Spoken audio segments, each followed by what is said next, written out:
When the lights and camera turn off, I will be here. When the interest and conversation fade, I will be here. When there's no one around, a father will do anything it takes to be there for his son, to protect his family.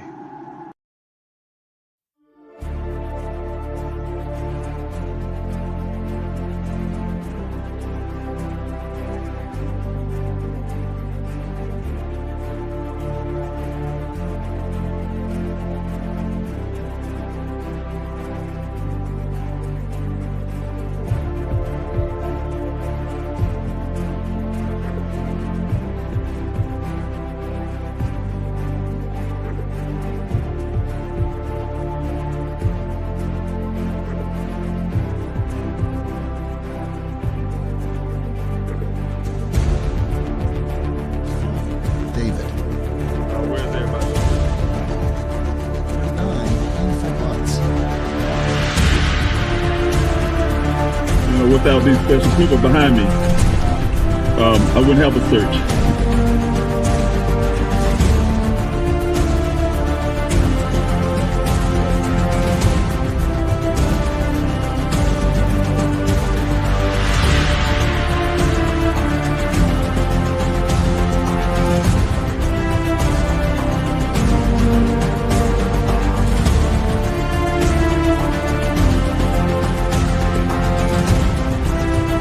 Because of the way seatbelt locked, so we know seatbelt.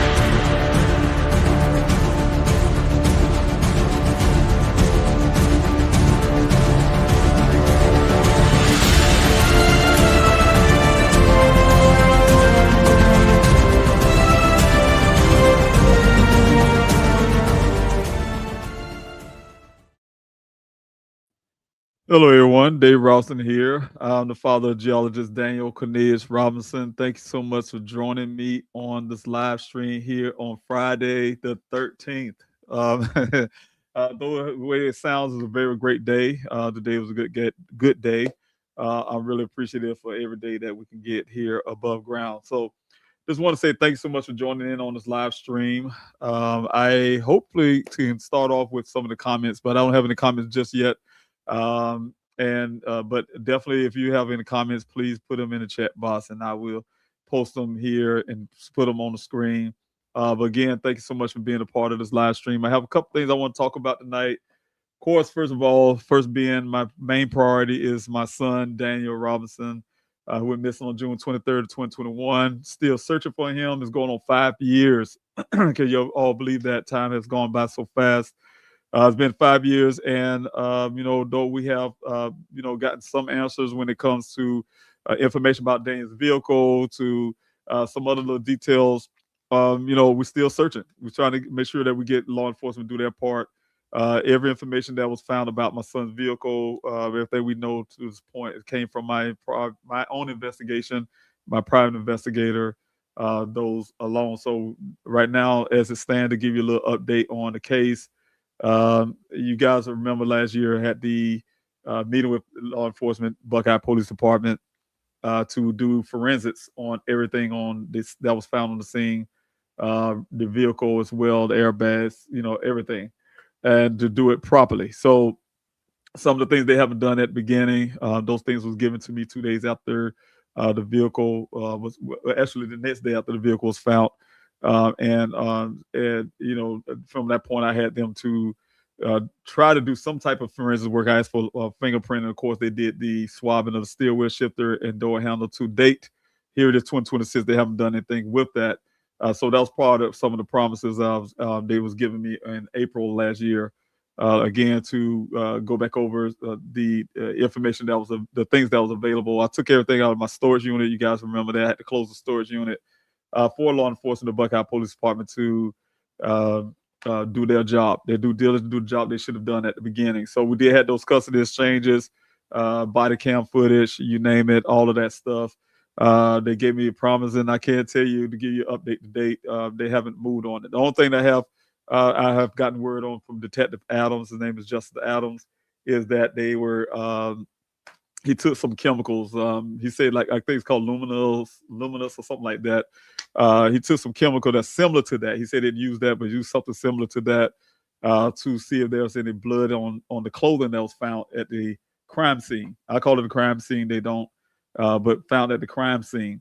As you probably can remember, my family and I, we do not identify the clothing that was found on the crime scene, but Buckeye Police Department is forcing it to our family to say it's his clothing, despite the fact that my daughter, who lived in Phoenix at the time, see Daniel almost every day. See him all the time, and those clothing, like I said, it's nothing that we family-wise identify. But yet the police department, rather than test it for DNA, if evidence that it belongs to Daniel that's not just been placed, as my investigator deemed the whole scene as a staging event, to verify that, they decide to say, hey, no, you're going to take this, like it or not, this is your son's clothing. So those things should have been tested. They haven't been done so. And also the airbags haven't been tested, though I gave them those things over to the Buckeye Police Department. All the airbags, I'm saying the passenger side as well, because since all the airbags deployed on the passenger side as well, signifying someone maybe in that passenger side. Also, going back over all of everything.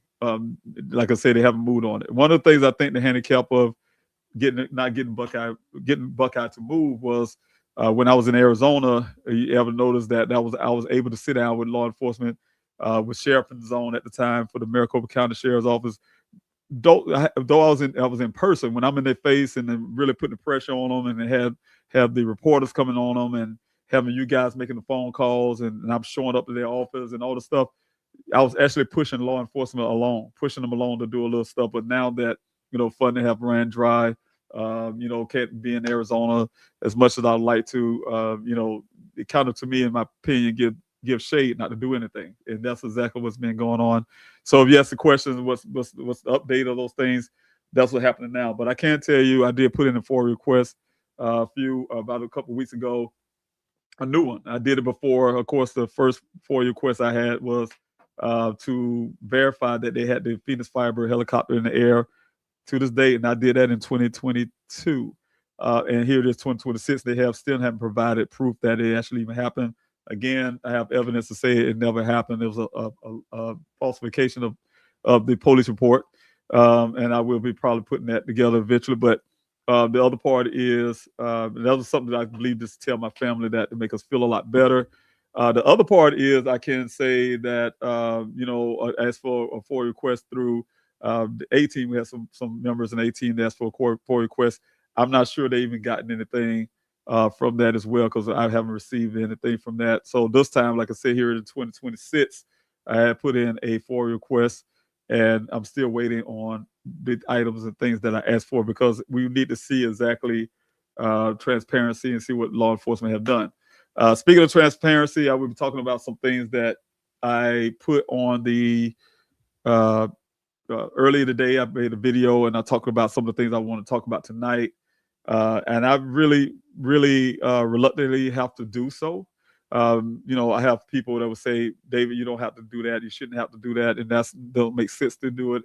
But I have to, because first of all, it's almost the same way I feel when I had law enforcement, and I get it. Of course, reporters and news organizations are going to follow whatever law enforcement says. If whatever they says, regardless of facts, they hold it as stone. And so, Daniel's he's a scientist. For instance, he's a scientist. He's a brilliant young man, graduated with honors, very stable, have dreams, aspirations, just finished building a computer himself. He's not a computer engineer major like I am, but he actually put his own computer together 2 days before he went missing. He completed it. Had plans to go out that weekend with his sister to go hiking. And he talked to me 2 days prior to him disappearing. And in neither of those occasions where we saw anything that would suggest that he had any mental or depression or all the things that, again, law enforcement is pressing down on the family's neck and say, no, you're going to take what we believe versus what the family believes, right? That know him. And I'm being a single parent, I know my son. And so the other part is, of course, if it was anything, People can have bad days. I can feel bad. I feel down now. I don't have a son. One of my sons missing, and I feel down all the time about it. Don't mean that I'm depressed and I'm going to off myself and go off and do something crazy.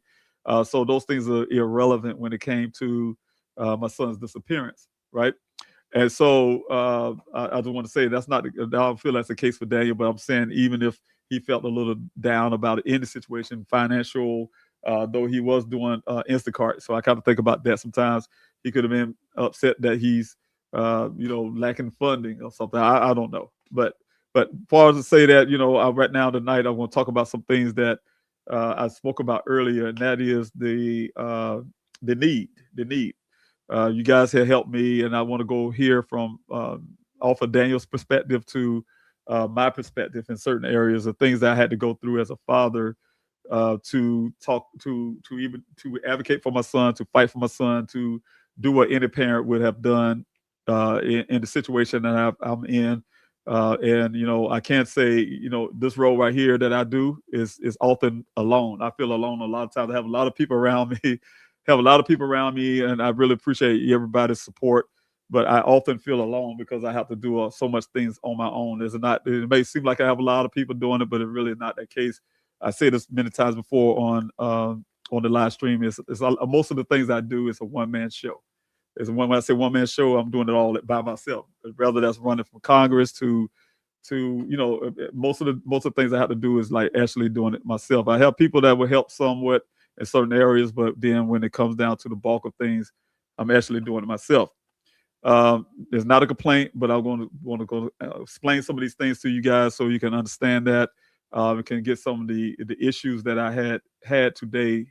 I won't say yesterday, when I had a comment when I was asking for a little help with the general public from things that I really need. So, but I want to say up front, I really thank the people who have been supporting, those who have been donating to everything. I mean, when I say everything, I would not have been doing any of this if it wasn't you guys' help. You know what I'm saying? Things cannot go without funding, without you guys giving me some encouragements. I get a lot of encouragements as well from strangers. I get more encouragement from strangers than a lot of times even people I do know. So I just want to say, thank you guys for the encouragement, the great words. Those things mean a lot to me. That definitely keep me going. It keep me level-headed because a lot of times, we have.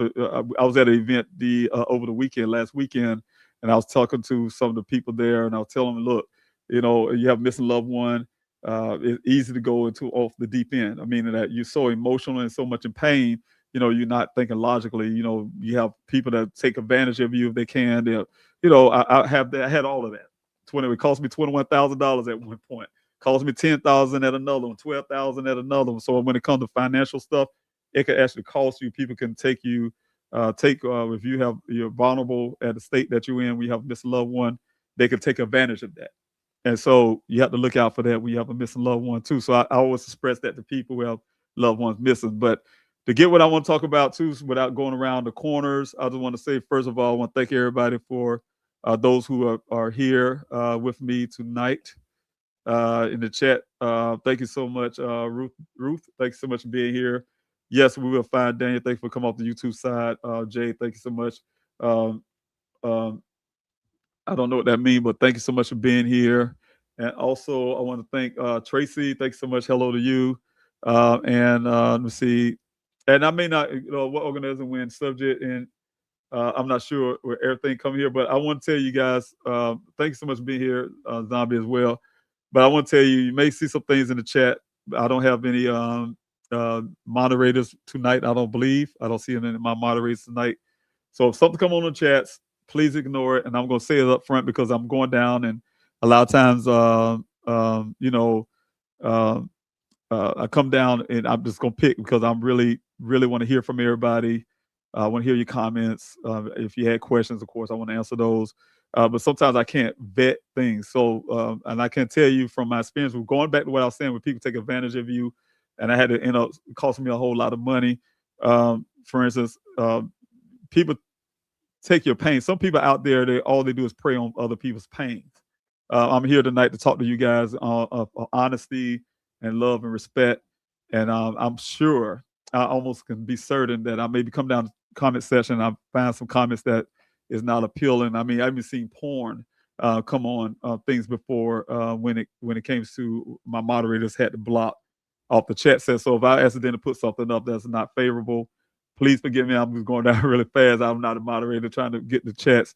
And sometimes when I can't read it until I put it up a lot of times. And if it's something that's not pleasant or anything, so I ask for your apology. I give apologies for that. And I hope it's not offensive to anyone. So I just want to put that up front because there are some people that just prey on others' pain. They'll come with things like this and turn it to something else. So I want to make sure I point that out. But thank you so much, Mel, again, for being here. Hope, thank you so much for being here. You say your transparency is honest, raw, and ethically sound, although it's unfortunate as to why you have to do this today. Yeah, I'm glad you say that. Thanks so much, and I'm going to speak on that behalf. It still shows great integrity. I'm very sorry for everything and you're definitely a warrior. Thanks so much. I appreciate that, Hope. And to speak on that really quick, Hope. Yeah, it took a lot for me to even do this right here.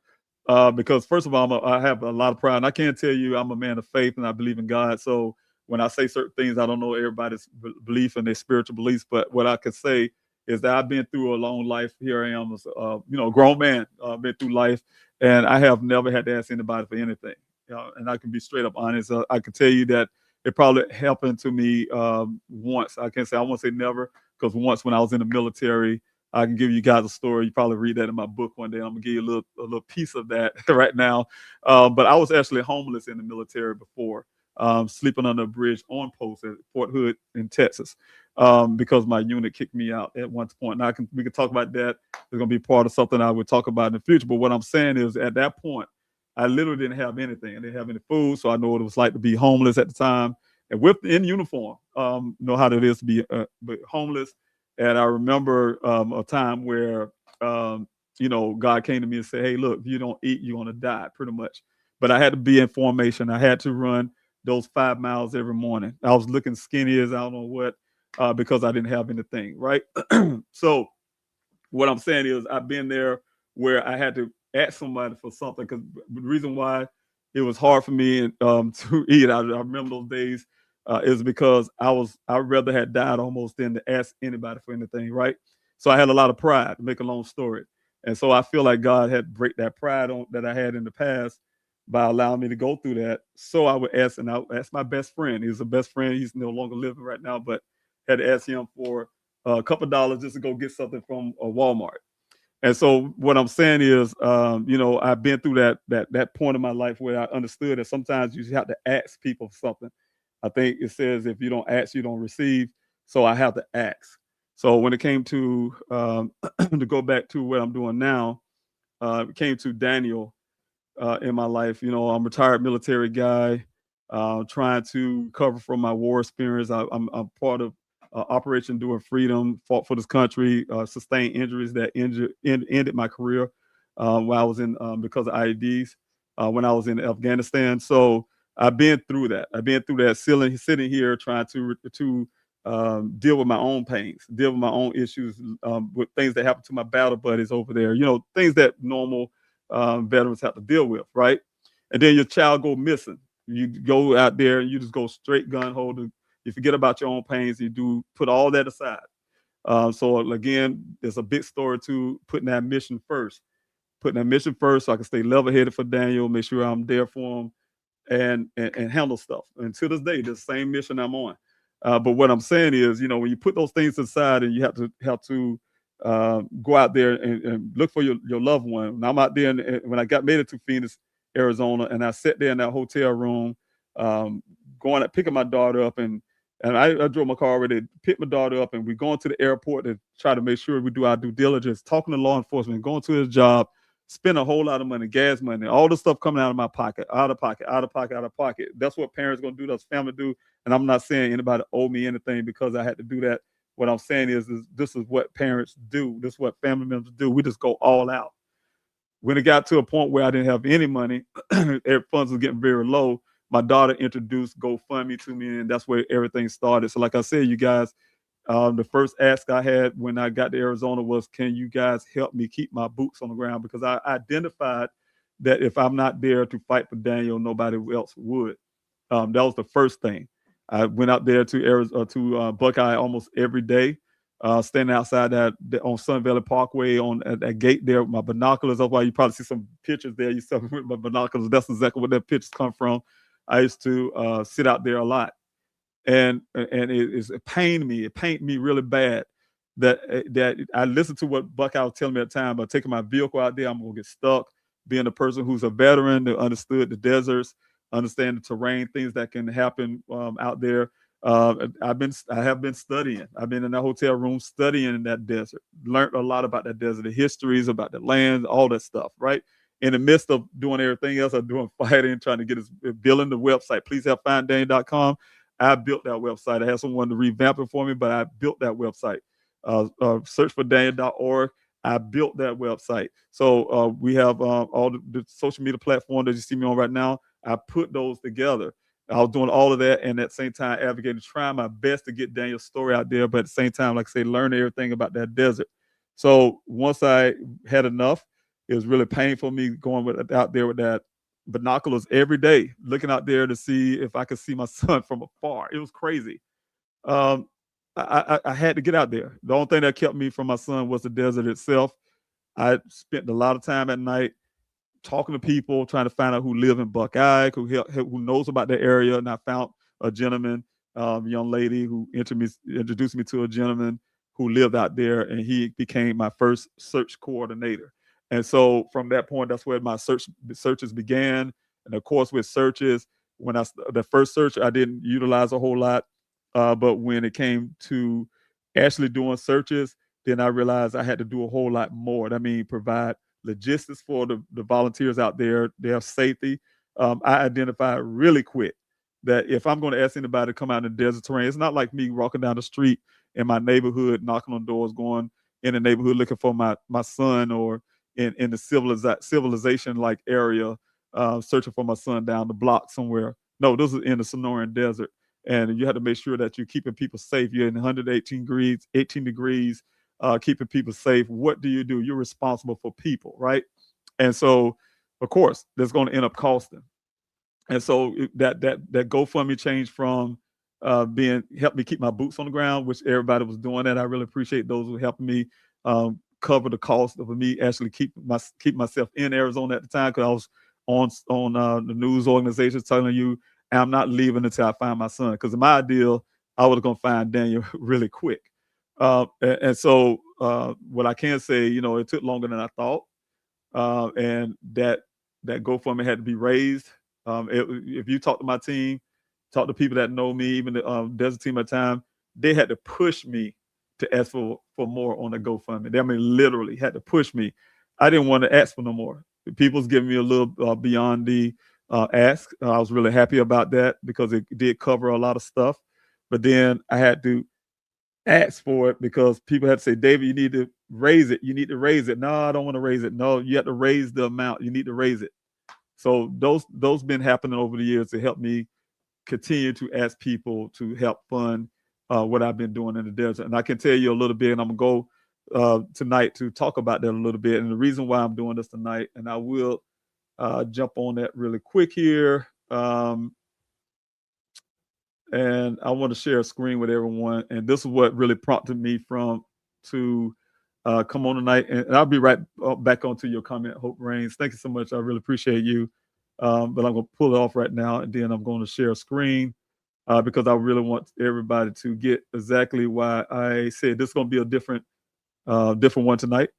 And what I want to talk about is and I can tell you, it somewhat offended me in a lot of ways, but at the same time, I say people ask things because it don't have to necessarily be nefarious, what they have to say, but some people actually care. Like, hey, look, I'm giving you some funding, I'm donating to you, and I need to know what happened, right? What's happening with it. So I really, I really, sometimes you don't think about that. I've just been grateful for everybody who's been helping me along the way for all these years now. So sometimes you don't think about that. Everybody have different reasons, but anyway, I want to put this on the screen here. And what I have here is a comment from I asked everyone to help me to recover from a debt, the debt that I have from 4 years of searching for my son. I can tell you guys it's not easy because I've been battling this thing for months and months, and I still do things regardless of having this over my head. I still make things happen. And so it's really difficult. So when I did that, I did get a lot of comments, and one said, donate to your son. Is about my age, and I have never forgotten him. And I tell you guys, I try to block out their pictures and names, so I don't want to offend anybody or put anybody information out. And so also the other one was the second. This is the one that really got to me. Where has all the money gone? You keep asking, and let's be real. First GoFundMe was over 400,000. Then you had Cash Apps, and there's a plural, and also another GoFundMe. And so I'm going to address in a second, but then things like this from this person donated and shared. Your son has not been forgotten. He is in our daily prayers. That means a lot to me. That means a lot to me. I want to put myself on the screen so you guys can see me at the same time. But that means a lot to me. It means a whole lot to me. Doesn't this case seem similar to Joseph Aranda case? I didn't know who that was, but it's so strange. Pray they are found. So those comments really helped me as well. Thinking of your son in Arizona as this Nancy Guthrie search is on. I guess the person, this goes a little further about Daniel's case and some things that happened, and I can too. And I'm going to address it. And I want to say really quick, my prayers is with the Guthrie family, what they're going through. I know it's really rough. Trust me. Regardless of how much attention they are getting, how much urgency they are getting, everybody deserves that. That family deserves that, and I really hope they find her really quickly. So I want to put that out. That's always my goal. From day one when I became passionate about other families finding their missing loved ones. To me, it doesn't matter. It doesn't matter. I think that every family should be found. A family member that's missing should be found, and in that case, it's the same as that way I feel about what should happen in Daniel's case and everybody else's case. Just make sure that we find these missing loved ones and do everything we can to make sure that happens. So I want to throw that out real quick, but go back to this comment. Where has all the money gone? You keep asking, and let's be real. First GoFundMe was over 400,000. Then you Cash App. Then you had Cash Apps and another GoFundMe. First of all, I want to address the Cash App. Excuse my voice, you guys. When I get a little bit of a stress like that, I guess I lose my voice or whatever the case may be. But what I want to say is, first of all, the Cash Apps. I don't have a Cash App. I had a Cash App for Instagram. I think it was Twitter. Excuse me. Someone back in 2021, I believe it was 2022, was asking me to do a Cash App because they don't like GoFundMe. They say, hey, I want to give you all the money to that effect. Something that I don't know at the time I didn't know much about Cash Apps, but I put a Cash App up there, and I can tell you it's not even been used. First of all, and I've forgotten all about it. So there is a Cash App that's sitting on just the Twitter, probably still there right now, but there's nobody ever used that Cash App thing. So I want to put that out first, and because if they use it, I don't receive it. I haven't checked on those things, but the thing is there, and somebody asked me that years ago because they didn't want to give the GoFundMe. They say, oh, GoFundMe takes fees. I didn't know. All I'm doing at the time, I was really busy just trying to go out there and find Daniel. So those little particular things like that, I didn't really pay attention to them.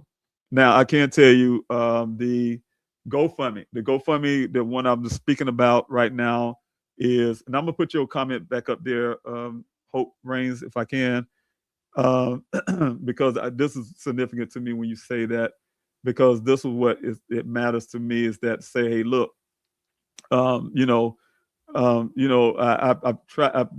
feel like it do feel a certain way that I feel like I have to do this, but at the same time I have to, because I had this done before in the past. I remember when Daniel first went missing. I even had some people who used to be part of my search crew would question me about funding, right? And I did forgot to put one thing I wanted to put up tonight. Now, I'm just going to tell you guys, and I hope you guys can Google it and find that information out yourself when I talk about it. But anyway, I had during the time in the past, I had some people that was in my search was asking things about funding and things like that, and then I even turned out. That's what, I'll be honest with, I despise when everything had to always be about funding and money and all this kind of stuff, because there's a lot. I think I even heard some things about on Buckeye's behalf, putting in a police report about what Mr. McGrath felt about me once he quit, those type things. So what I can say, I have to defend who I am, my honor, and who I am as a person, and things like that. And you would think that after all the stress that I've been through, the fights, everything, that people actually can see who you are, but there's always some people that still don't, right? And so what I can say that GoFundMe that you guys see with $400 and some $1,000 collected, people don't understand how a lot of people don't understand how GoFundMe works. It don't calculate or take away what you use and things like that. It's an ongoing thing. So it's ongoing. So it's not a new GoFundMe that says, oh, look, it now is back. He's constantly, so 400,000 sitting in the bank. I'll just put it that way, right?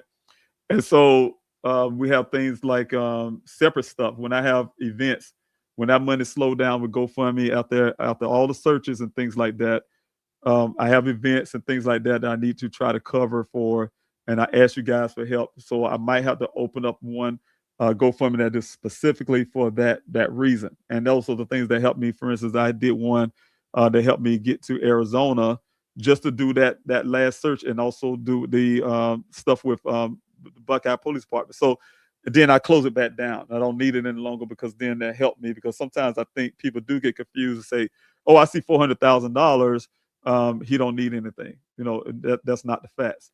So I just wanted to kind of go over that tonight, so you can kind of get an idea of what's been happening. Again, to give you a little backdrop, yes, I had to keep my boots on the ground.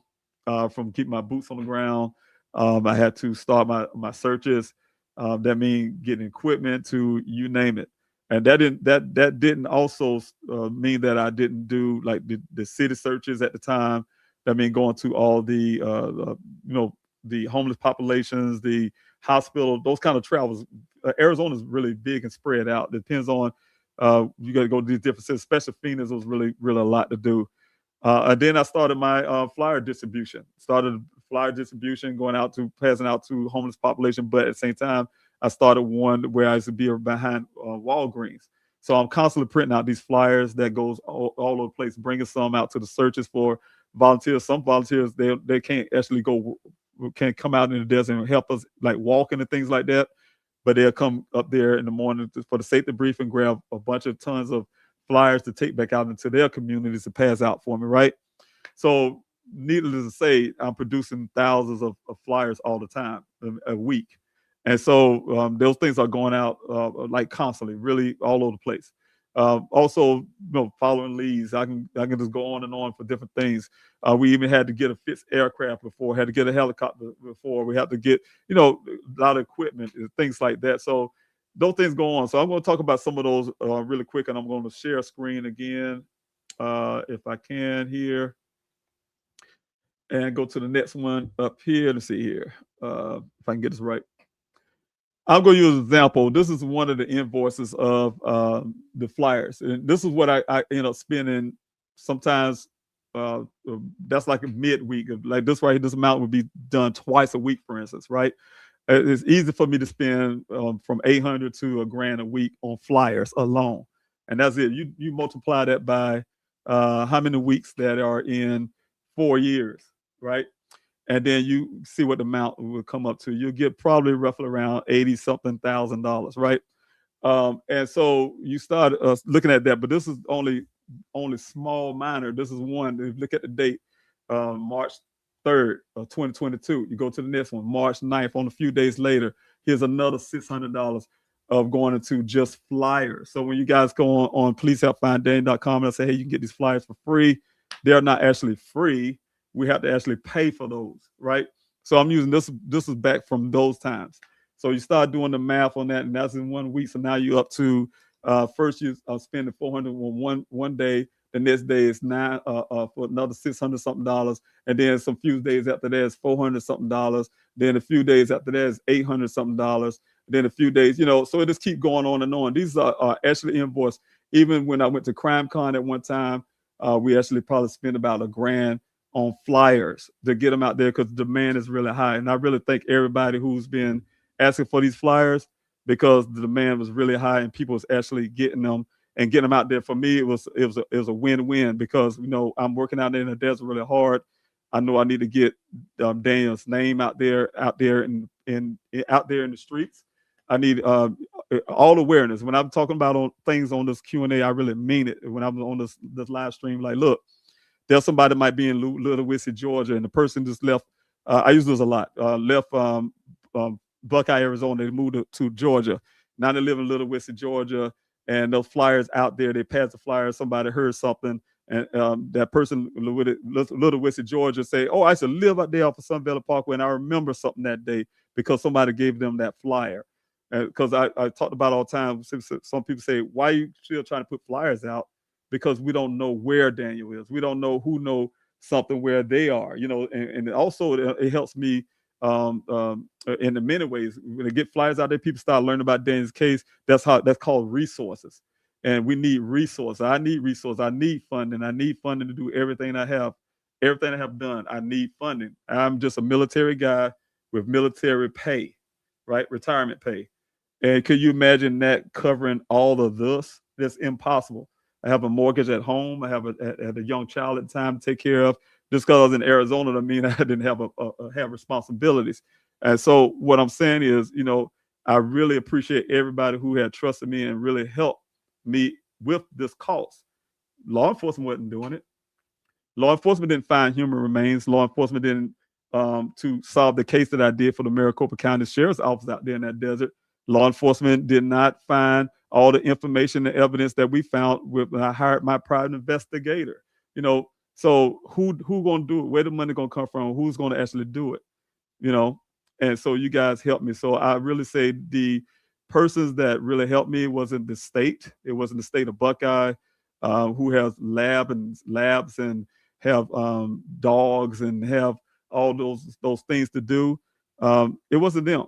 It was you guys. You guys had helped me do all of that. That's why I say when you guys see me on the Q&As and stuff like that, and I really tell you guys I love you and I thank you, and I really mean that stuff. When I'm out there in my search out there with people, and they can tell you when we have our safety meeting, those are my family. To me, right? I mean that stuff because nobody go spend their time and money to come help me, right? And so that's the point I'm making. So when I hear the comments that I had, people just don't know who you are and why you're doing. If they was in your shoes, then they can understand that, right? It's not easy. So I want to keep on going with this a little bit, not just the invoice, because I'm gonna go back a little bit. Oh, I need to put y'all on the screen here. Where I'm at. Oh my God, there we go. I'm going back on the screen. I'm gonna go back one because I was on the invoices and show you guys about how much they can actually cost. These flyers weekly. These are weekly now, $1,000 weekly, sometimes $900 weekly. It depends on the demand, right? It can go up there. And so I still put out flyers. I still put out flyers as much as I can. People ask me right now for flyers. But then I had later on tried to get a better deal. I went with this Fishy Graphics, who gave me a little discount of those costs, bring the cost down some. I really appreciate it. His name is Daniel as well. But he gave me a pretty good deal, gave me the same quality of flyers. And then I've started getting my flyers from him from that point. So it's still roughly around the same amount, depends on demand. It could be $600 in 1 week or twice that. So it can cost, is what I'm trying to say. The other thing I want to go is when I had to go out there in the desert to search for Daniel again, let me put myself on the screen with you guys. Search with Daniel. Again, I always have other people's family members in mind. I don't just think about myself. Oh, you come help me find my son. I heard some person even ask me why it costs money to help to go search for your son. You haven't been out there in the desert, I'm sure. When people say that, I think they haven't been in the desert. They probably have missing loved one who've been missing in a community, a neighborhood, or something like that, right? But I can tell you guys, and this is why I was going to ask you to go Google it. If you listen to me right now, you can actually go Google this, right?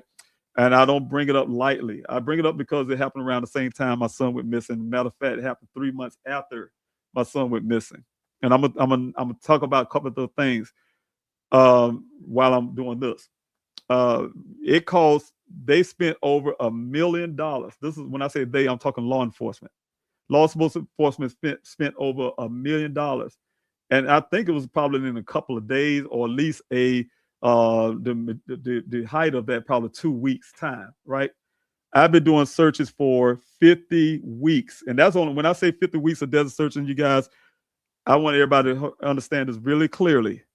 I'm only talking the weekend searches. There's also weekday searches, and that's not including the city searches, and that's not including the flyer distribution or going out there, right? So that just focusing, when you hear it on the news and hear all that, I'm just focusing just on the desert searches on the weekends, only on the weekends. But there's more searches than that, right? Every week. What I'm saying is, we have law enforcement spent $1 million, $1 million, right, for a murderer, the murderer that killed Gabby, right? If you go look it up and find out how much law enforcement spent to look for a murderer, right? And so when people ask me how $400,000 lasted you for 4 years, but then question about it, that's a problem to me, right? When you see all the things that I have tried to do and have done, I'm not perfect now. There's some things I could have done. I think I was talking to one of my logistic coordinator that once the other one left, he did both. He did logistics. I'm not gonna bring his name up, but he know who he is if he's listening. He said, David, all the money we've been spending on these equipment, we could have just bought them by then, right? And the argument was, okay, then we had to pay for maintenance, we had to pay for this, that, blah, blah, tax, the insurance and this and that, blah, blah, blah. And so we end up continually renting these things out. This right here is called a razor. We call them razors. I always get a 4-seater, and I get 2 of these 4-seaters. And this is on the weekend now. They charge you for the weekend. You have to put a $1,000 deposit down. It's $495 a day for one, right? And I need sometimes I get two of these right here, 2 of the 4-seaters, and I may get 1 of the 2-seaters for my team in the command center. But most time we do 2 of the 4-seaters, right? So that's $495 times 2 every week, right? That's just for the razors. That's just for the razors. Then I have to the next thing I have to do is get one of these vehicles. One of my investigator, his team, Mr. McGrath loved this one for whatever reason, but his team would get the ones here. These what would you call these things? But they get those, right? And so that's cost me. It's not coming from Mr. McGrath. It's not coming from anybody else. It's coming from me. So you guys help, and they need to go out there and do their job. So I'm paying for these, and then you got to put insurance on those too, right? So long story short, this is cost for that's just that. But then I want everybody to understand also you got the cost of things like other things that I do. Like I say, again, keeping the volunteers safe. I had to buy the foods, the water, the tent, we had to get the canopy tents and things like that. So make a long story, it's a lot. Not only that, to keep people on track, we have to do a lot of printing. I had to print a lot of stuff like the mapping and where you're going to be at, and the sign-in sheets, and I mean, it costs. There's a whole lot of. In other words, this was a big operation, right? It's an operation that I was able to put together. So I thank God for that, first of all. But it's an operation that actually costs money, right? So I'll be honest with you, when I get finished with this, I'm really proud that $400,000 lasts me for going on 5 years, when law enforcement spend $1 million in one day, right? The Galtree family, and I want to say thank them for working on that family really, really hard, and I hope they do find her. I can tell you, in Daniel's case, I wasn't afforded that kind of help. I can tell you that in Daniel's case, I'm gonna put this up on the screen too. Of course, I have to beg for law enforcement to bring the FBI in, and they still to this day, and here it is, 2026, never came in. I'm gonna tell you a little bit of backdrop before I put this on the screen. I was out there in the desert. Mr. McGrath had taught me into carrying. I didn't want to carry any more weapons because of what happened to me in Afghanistan and stuff. I just wanted to get away from, weapons for a while, right? And so I had to carry. That's why you probably see some videos. You probably see these side pieces under my arm and leg or something. And I used to always carry my AR as well, right?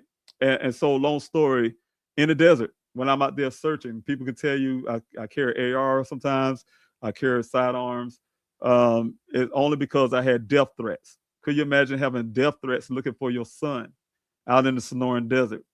So I was going through the death threat situation. I'll never forget, I was at Sam's Club getting logistics for the volunteers, electrolytes, stuff they need, granola bars type stuff, and drinks and sodas.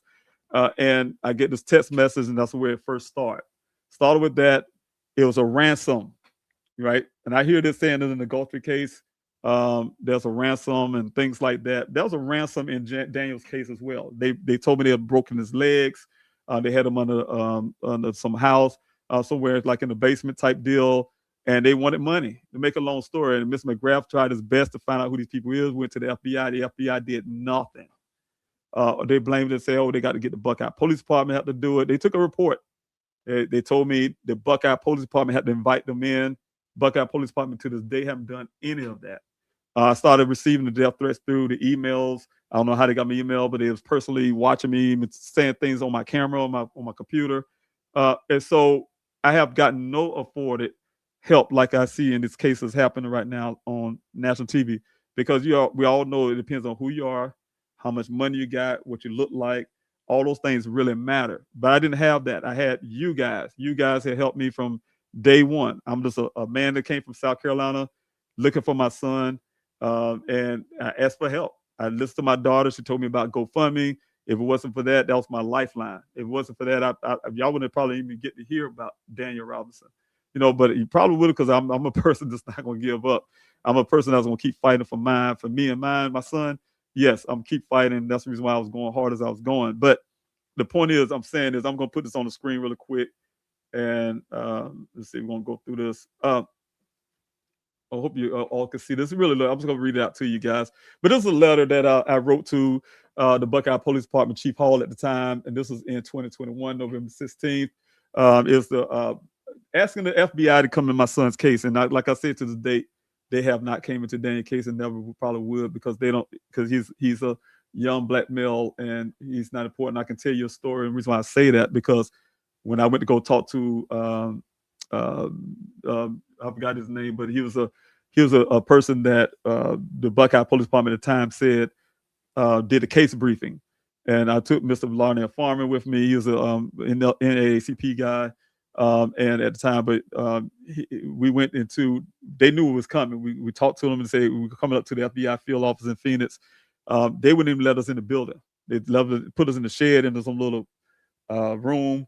And when the officer came, or the agent came, he came armed. He came armed with his 2 armed guards, and then he started yelling at me, like I'm a criminal or something, So it was that kind of attitude that let me know a lot about the field office, right, in the FBI. Though I had death threats, and though I had ransoms, right, that I had to get rid of. And the only way I was able to get rid of the ransom, and I really sometimes think about that, is that I asked the person for proof of life, and they couldn't give me proof of life.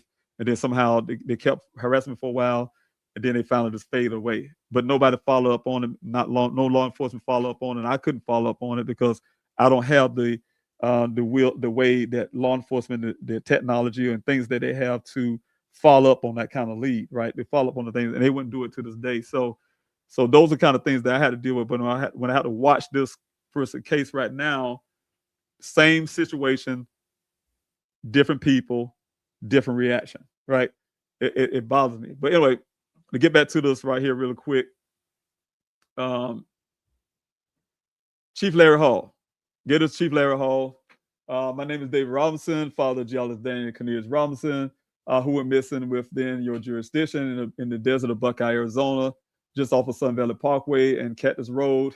Daniel, a geologist, works for Matrix New World, Matrix South of Groundwater is another name for it.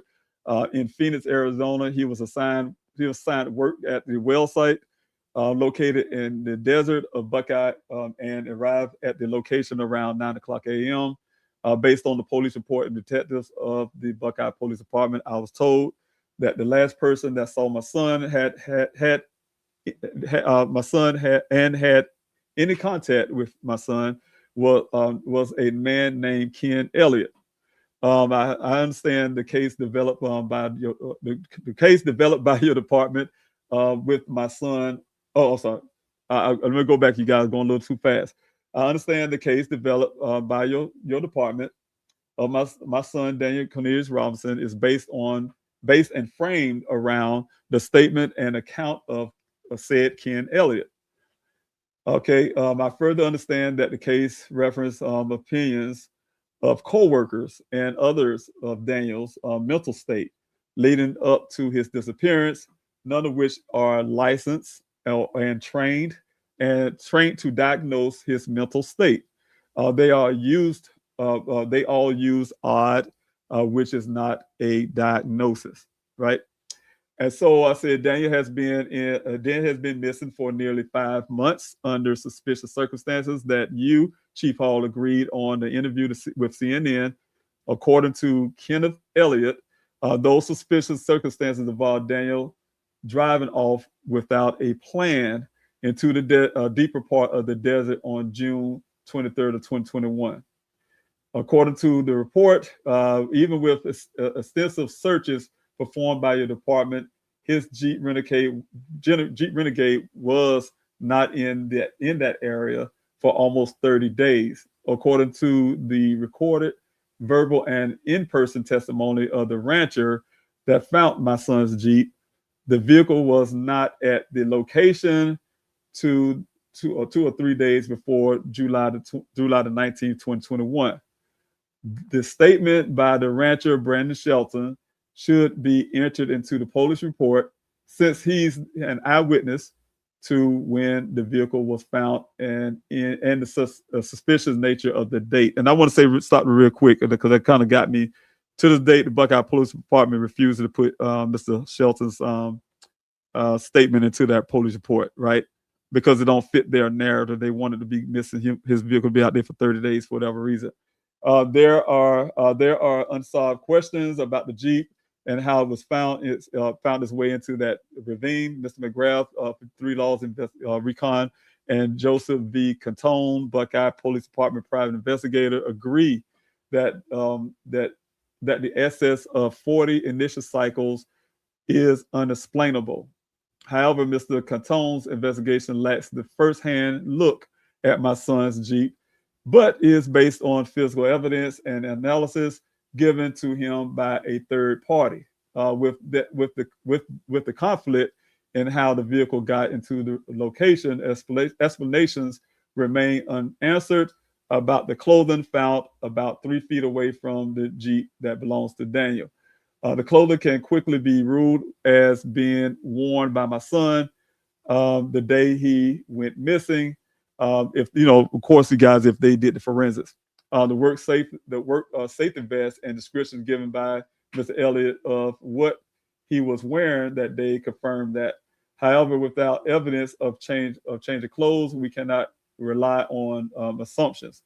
Based on that, it's very suspicious that, and maybe even criminal, that Dan's clothing that he wore that or the day he went missing was found with the vehicle almost 30 days after. And I think of what I was thinking at the time, you guys, and I want to back this up. What I was thinking at the time is before now, I say, you know what, the clothing don't belong to Daniel when we start looking at it as a family. But what I would say back then, I was thinking like, okay, if he was missing for 30 days, the clothing, well, he was wearing those clothing for 30 days, those type things. So that's the kind of thing I was thinking at the time. So I want to go back to this really quick and I'll finish this. As you know, I have been conducting weekly searches aided by citizens, volunteers of Buckeye, Arizona, and places all over the state and country.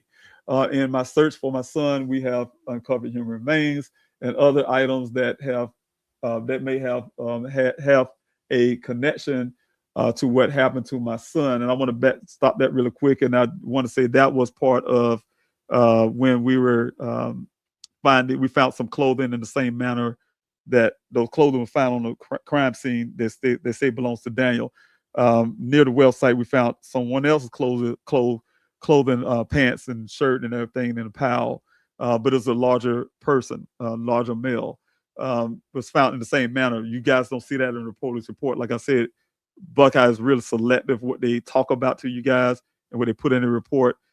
These are things you haven't heard, because at the time we were thinking it was a serial killer out there in the desert. So and that was and so some of those things and also finding the human remains. So that's part of that what you guys reading right there. I formally request that you call the FBI to investigate my son's disappearance and investigate the death threats I received while searching for my son. Although I understand that you may not have the resources to investigate or don't see a reason to investigate my son's disappearance, I'm asking you to allow the FBI to determine if the investigation is warranted or not. My son's case needs to be looked into further based on things that I pointed out above and your agreement on its suspicions and unexplained nature. I hope you agree that inviting an outside agency into your jurisdiction can allow a fresh set of eyes to determine if indeed a crime has happened. I appreciate your attention in this matter. Sincerely, David Robinson, II, Father. So I wrote that because, and so when I did write that, you guys, a little time after that, the Buckeye Police Department, Chief Hall did what they call as a case briefing with the FBI, right?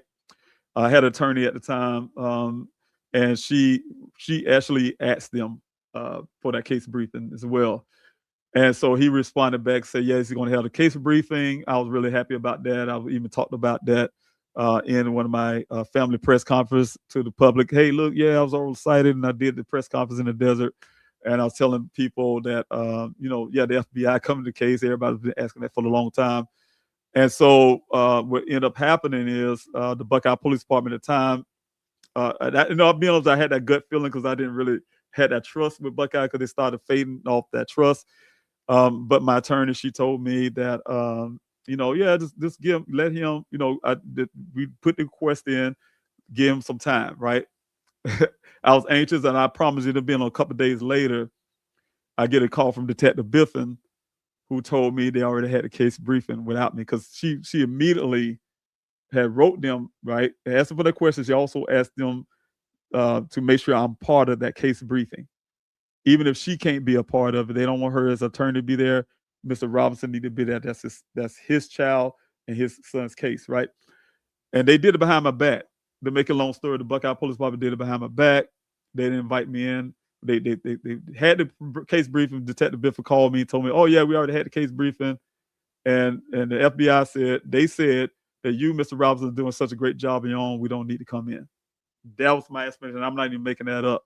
And so that was really devastating because I already told the public it was coming in. So like I said, when I see what's happening in this case that's happening right now that's going national, I really, it hurts. I mean, you can only imagine, like I said again, I always pray for every family to get the attention they should and get the urgency they should and get that kind of thing because they find answers that way, right? But then when I think about stuff like this, and I had to show you guys a letter that was written in 2022, in 2021, November the 16th, 2021, and I to date don't have the FBI in my son's case. To date, I don't have the Justice Department. To date, I don't have certain things. Nobody's really put that kind of efforts, but then people are patting law enforcement on the back and say they did a great job. They do a great job for this person. But if they would have did that in the Guthrie case, for instance, right now, no one in history would say that's a good job that law enforcement done if they did the exact same thing they did in Daniel Robinson's case, right? So on national TV, and the great part is I can tell you guys, and I say this to a lot of families, I'm grateful. I'm grateful that I had the opportunity to get Daniel's case on a national stage. and it wasn't easy. And I'm telling you guys, I even get offended by this. The Petito family is a friends of mine. What's happening though is Daniel's case being. I've been out there for 3 months before Gabby went missing, right? And I was out there pushing really hard.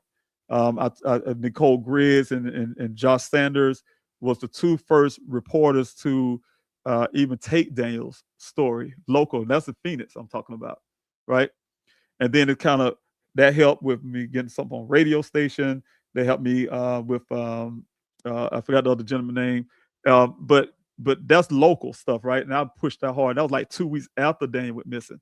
But then it took me 3 whole months to get Daniel. I was working. I mean, when I say I was working the guys, I was working the social media. I was working the celebrities. I was working all that every night after I come up that desert on the weekdays. So I'm telling you guys, it wasn't just a weekend search. On the weekdays, out there trying to do 2 things, local interviews.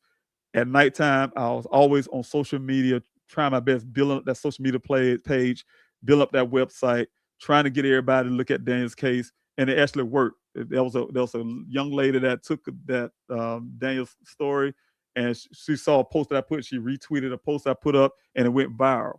When it went viral, they helped me out with more eyes on Daniel's case. They said, "Hey," she said something to the effect of, "Have y'all even considered this Daniel Robinson that went missing?" Right, and that helped. And then the other part was, and I'm gonna tell you, families right now, if you have missed a loved one, this was my technique, and I hope you guys can use it. When Daniel went missing, I was looking for the celebrities to help me, right? I mean, all of them. And so what I've been doing at night is I was looking for that blue star, the notoriety thing.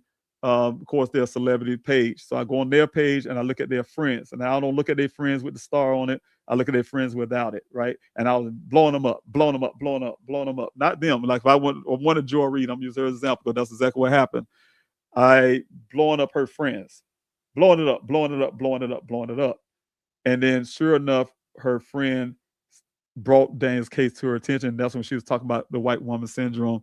And it was at the same time when Gabby went missing.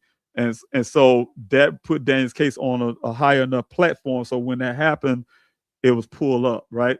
And so, but it took a lot of hard work. It wasn't like this case you see right now, where some people, all they had to do is make a phone call, or they can, or they just got a name and just go all over the place. No, I had to work for that. 3 months, had to work for it. And so what I'm saying is, we got to think about that. So I had all of that going on at the same time, trying to conduct the search, trying to do everything I can to keep my son searching, and asking you guys to donate and fund. And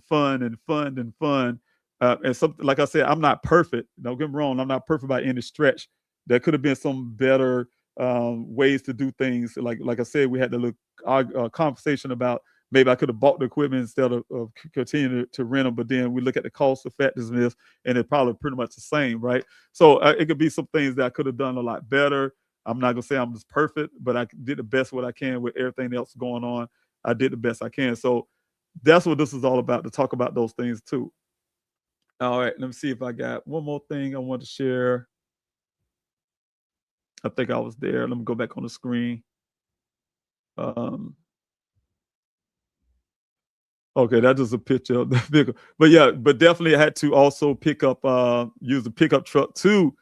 This picture's so small, that pickup truck. I tried to get let me put my face up here, but I tried to get a better picture of U-Haul, just give you a sense, you guys, what I'm talking about. But this is one of the razors I use when I bring it back, is usually dirty.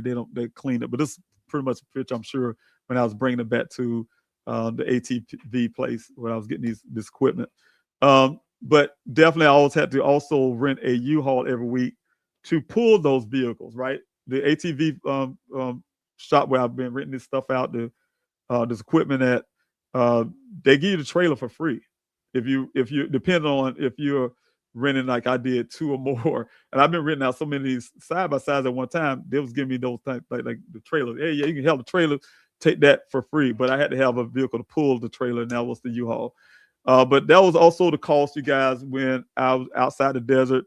I clean up pretty good, right? If you was look at me in the desert and look at me on this picture, you wouldn't be able to tell that I probably just came out of the desert dirty, right?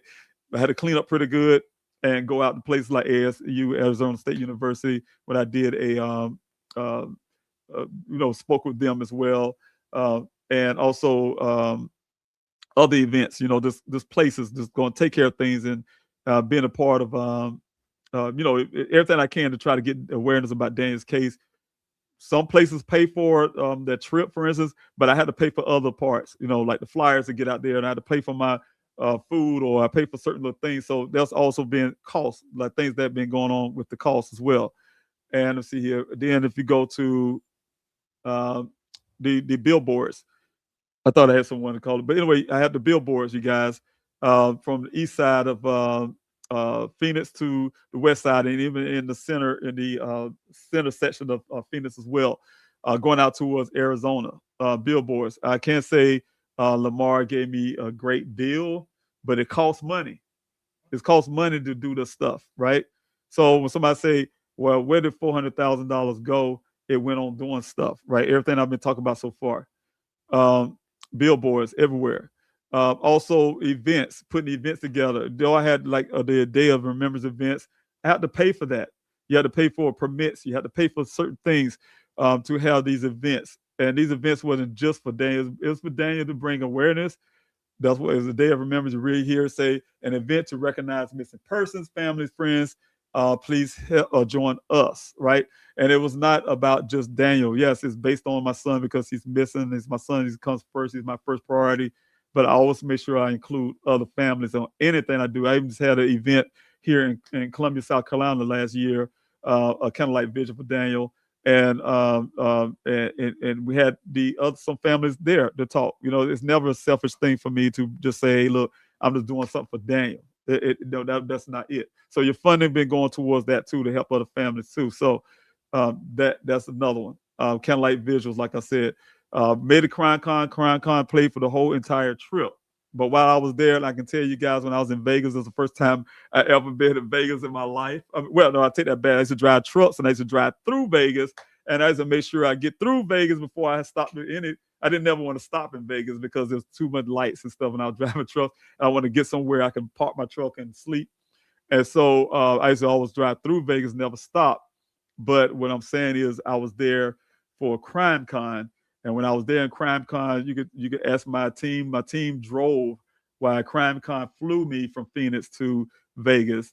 And then what they had in the back of their vehicle, boxes. And when I say boxes of flyers. And we worked the hell out of that script. So when I say that in a minute, I kind of laugh about it because I got out thousands. And when I say thousands of flyers, boy, that was the best time of getting those flyers out there. All those tourists that was there. I got so many flyers out that night. Once the nighttime part of Crime Con, yes, I can tell you, those flyers went everywhere. I'll just put it that way. And so, airport, when I'm in the airport, those little back of your seats in those airports, or when you're waiting in the airport terminal, flyers are all over the place. So I'm saying, so the demand of flyers was really high. And when I showed you all those costs, those are things I was paying for. Storage unit. Daniel's vehicle, I covered the name up because I have to, because the storage facility is a secure facility, and I'm sure other people got their stuff there. But I had to pay $720 every 3 months for Daniel's storage of the vehicle, and not including the public storage that his other things was part of. So what I'm saying, you guys, when people ask me where the $400,000, I will say it too, like, man, time went so fast. I just know we had to take care of everything, right?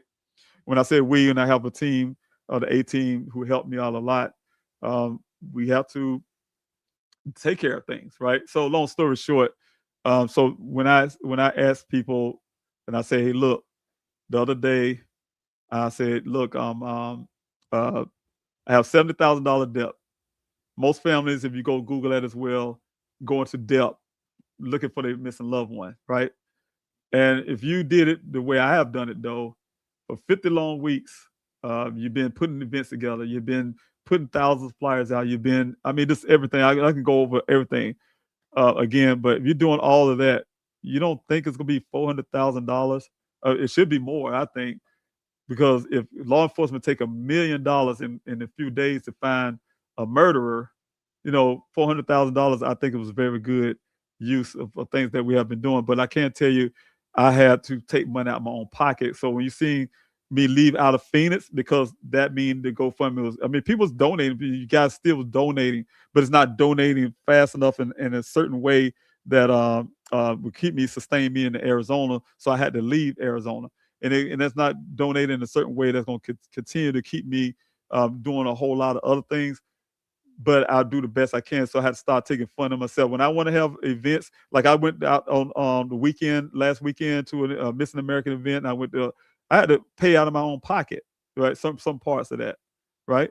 So what I'm saying is not, I just got to, I'm not doing anything for David. That's what I'm saying. I haven't been on, and I say this before in the live stream. When I say this is God and His truth. I hadn't been on a vacation before the time we all had to stay at home because of COVID, right? We was all forced to stay at home. The last time I've been on a vacation was before that. After that, we finally released from the COVID epidemic to go do some stuff, and then Daniel go missing. And I hadn't been on vacation since. So if anybody somehow thinking somehow I'm enjoying my life and I'm living my best life, no, I'm not.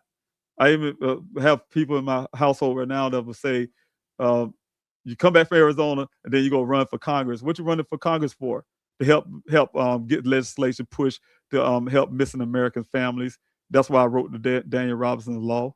That's why I wrote that law, and that's the reason I tried to push it. I ran in 2024 to get it in Congress, try to make it a national law. But then that's why it's sitting right now in the State House in South Carolina, because I had to rewrite it to fit South Carolina's law. And hopefully it passed, and I really need y'all support. So please go to pleasehelpfinddanielrightnow.com and sign that petition. But what I'm saying is not about me. Nothing I have done so far is about me, because if it was about me, I'll be honest with you, I was saying my son would not be missing, and I'll be on a beach somewhere with my foot in the water down in Florida because it's too cold up here where I'm at now. So, but it's not about me. It's not about me. It's about everybody who's listening to me, everybody who I'm trying my best to help. I get called names, and you guys can imagine running for office, and we're so polarized in this country. You tell them what party affiliation is, and it depends on what you say. It's all kind of crap being called. Despite they could be the same, they can look at the same person, the man who's really fighting for his son, but then they'll call you something else other than a child of God. So it's just the way the country is. It's all messed up, right? So what I'm saying is, I did this tonight. I'm about to jump off though, but I had to do this to defend myself, because I heard it before. And I try to ignore the noise, right? When someone comes to me and try to question my integrity or who I am as a person, my sincerity, it took me a while to ask everybody for help. When I say, oh, y'all got a $70,000 debt, I mean, it's a fact, it's a truth, right? And it didn't come from me just for nowhere. It came from me fighting for my son. And so I just asked for a hand. I just asked for a hand and a help. And then I got the comment that I received from that one person, where has all the money gone? You keep asking, and let's be real first, so I don't have to go back over it again, but that's not the first one. I know it's not going to be my last time seeing, that type stuff. But I just want to say up front, I put that post up, that GoFundMe up. This specifically for me is 2 GoFundMes now. One specifically for me to help me get past this debt. The other one is still there to continue work that I'm doing for my son, because I'm still doing everything I can, you guys. So what I'm saying is, it really, really hurts when I can tell you guys, I'm telling you, it's not easy. It's not easy to go up there and say, put yourself out there in public and say, hey, I need a helping hand or something. That's not easy, but not easy, not by easy stretch, right? So what I'm saying is, that's what I had to do. And some people say, yeah, you shouldn't have to go do that. But you know what? I feel like this, I'm going to defend myself. I'm going to defend my son like I do with him with honor. I'm still going to defend Daniel. I don't care what people say. I even had Mr. McGrath, and I'm gonna tell you real quick how Mr. McGrath went away from my campaign, from my services, right? Everybody can tell you I worked so hard. People's begging me to come home for Christmas, right? I'll never forget that. I didn't want to leave because I felt if I left, then I'm dropping the ball and law enforcement would drop Daniel's case or something. That's how I felt, right? So it was hard to get me out of Arizona. And it took my mother to ask me to come home. And Mr. McGrath was one of them. David, I got this. I'm handling it for you. My turn is, we got this. We're going to take care of this for you while you're gone. That was a hard choice, but and I can tell you, I made it here to South Carolina, and I mean, it's been, I've probably been here half a day, and I had News Nation call me. Hey, Mr. Robinson, can you do his live interview? I say, sure. Any opportunity to get Daniel's case out there, right? I jump on it, right? So she called me, and I'm going to tell you the host name. You can go look at the interview. But anyway, she called me, and they set it up with me to do the interview that day. And so it was. I told them I already left Arizona, and I'm here in South Carolina. And so when I was doing the virtual event, live with them, I got blindsided. I really did. I got blindsided.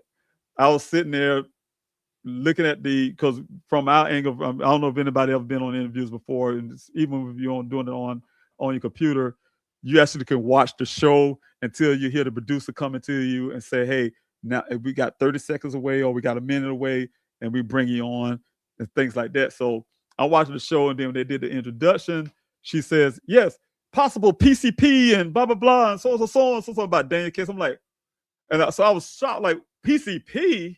Like, where'd that come from, And so she came on. First thing she asked me, yeah, Mr. McGrath says it could be possible PCP and something, I'm like, oh my God, in my mind. But, I'm a really good person at reacting to things really fast, calmly, without showing you that what's going on in my mind. And so I had to defend Daniel. So make a long story, I make sure I brush that off exactly what it really is. It's a theory. Sometimes people can take theories as facts. We say the Great Bang Theory is a fact. It's not a fact. It's a theory. Theories are not facts, right? Yes, it's okay to have a theory, and it's a job for a private investigator to have a theory to go follow. It's almost like a lead. It's okay to go check a lead to make sure this is not so. But when you go, but what happens if you're a private investigator and you go out on the news and you say those words, people are going to take it and run with, especially the news people, right? They look for something. And so I called Mr. McGrath. I was pissed. I'll be honest, I was really upset. Hi, what is PCP stuff? What is that? What is this PCP stuff? I just kind of say, I ain't saying that's what it is, but I'm just saying blah, blah, blah. I said, you know what? But people will run with that and say, oh, maybe he's on drugs. My son is not on. Now, my son did smoke marijuana. I can tell you guys that. So, but the thing is, I had to defend him. And so I told Mr. McGrath, I say, look, from now on, I would do all the interviews. You just do what your job is, and that's an investigator. Just do your investigative job. And when I said that, he said, well, as today, I'm no longer your investigator. And that's how that ended. And I promise you guys, when he did that, I was on the next flight back. I mean, I ain't been home a day. I've been a half day, and I flew right back to go get all of Daniel's things from his office. I didn't tell him I was coming. I went on American Airlines really quick. As soon as that phone hung up, and I got back to Arizona and got his stuff. Went to his office to get his things. But anyway, long story. That's the end of that. So you guys, now you know. But the thing is, I feel that when you have to go through what I have, my family and I have gone through, and everybody who have missed a loved one probably can attest to this. You can go through a lot of stuff. I mean, with the public, with investigators. Like I said at an event again last weekend, people take advantage of you. They can, man. They know that we're going through stuff, and we're not always thinking clearly. We're emotional, and we look for help, and we think that anything since a sliced bread is help for us. And then people are really, really trying to hurt you or take advantage of you. They're out there.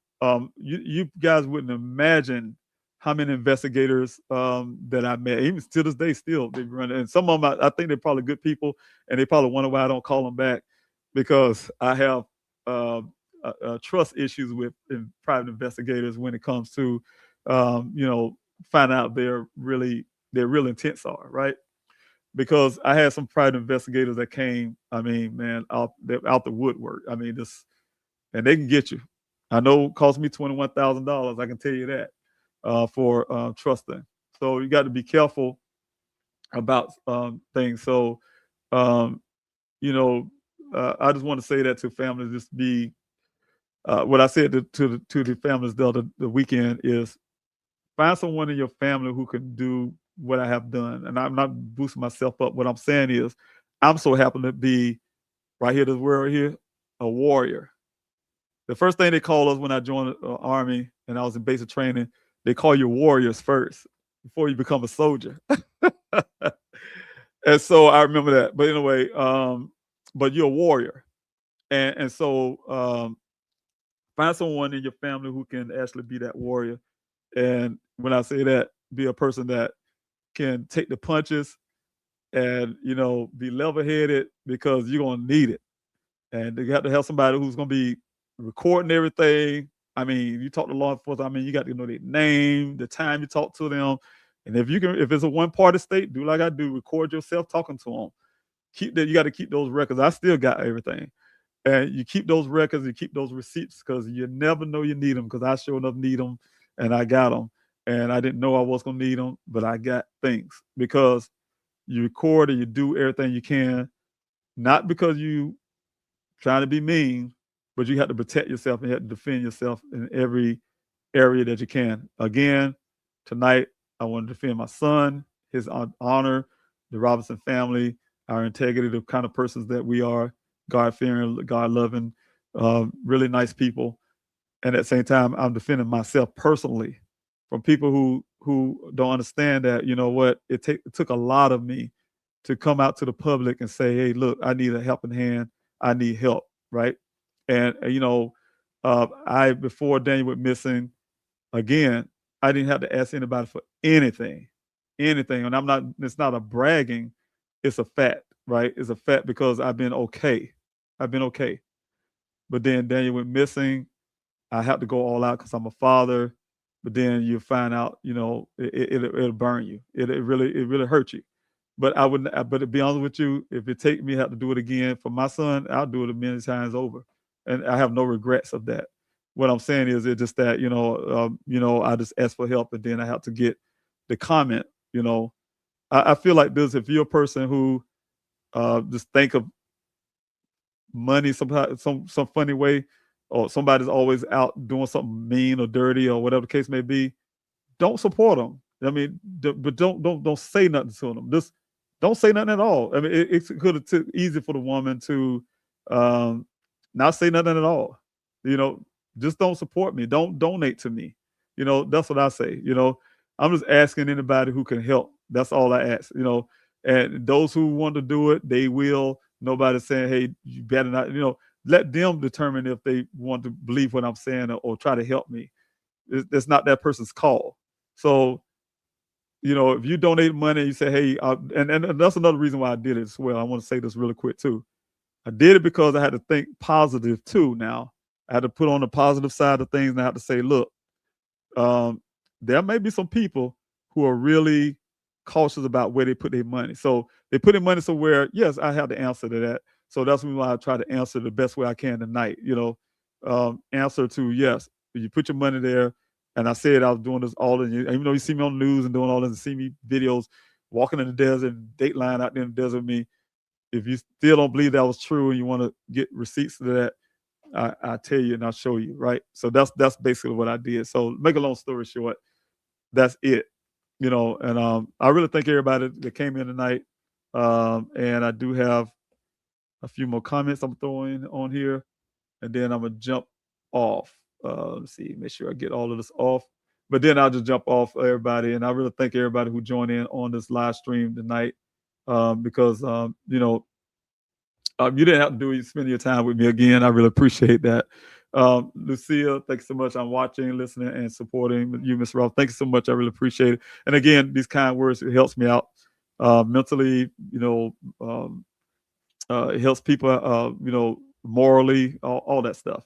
Mel, thanks so much. Good evening. I still think about Daniel often. Often.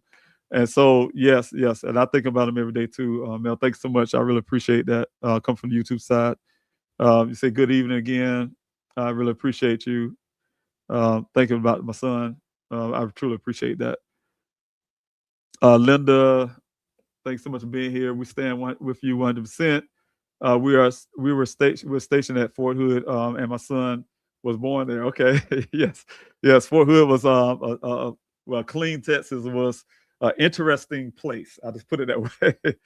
Thank you for your service, and our children are the most precious people in our lives.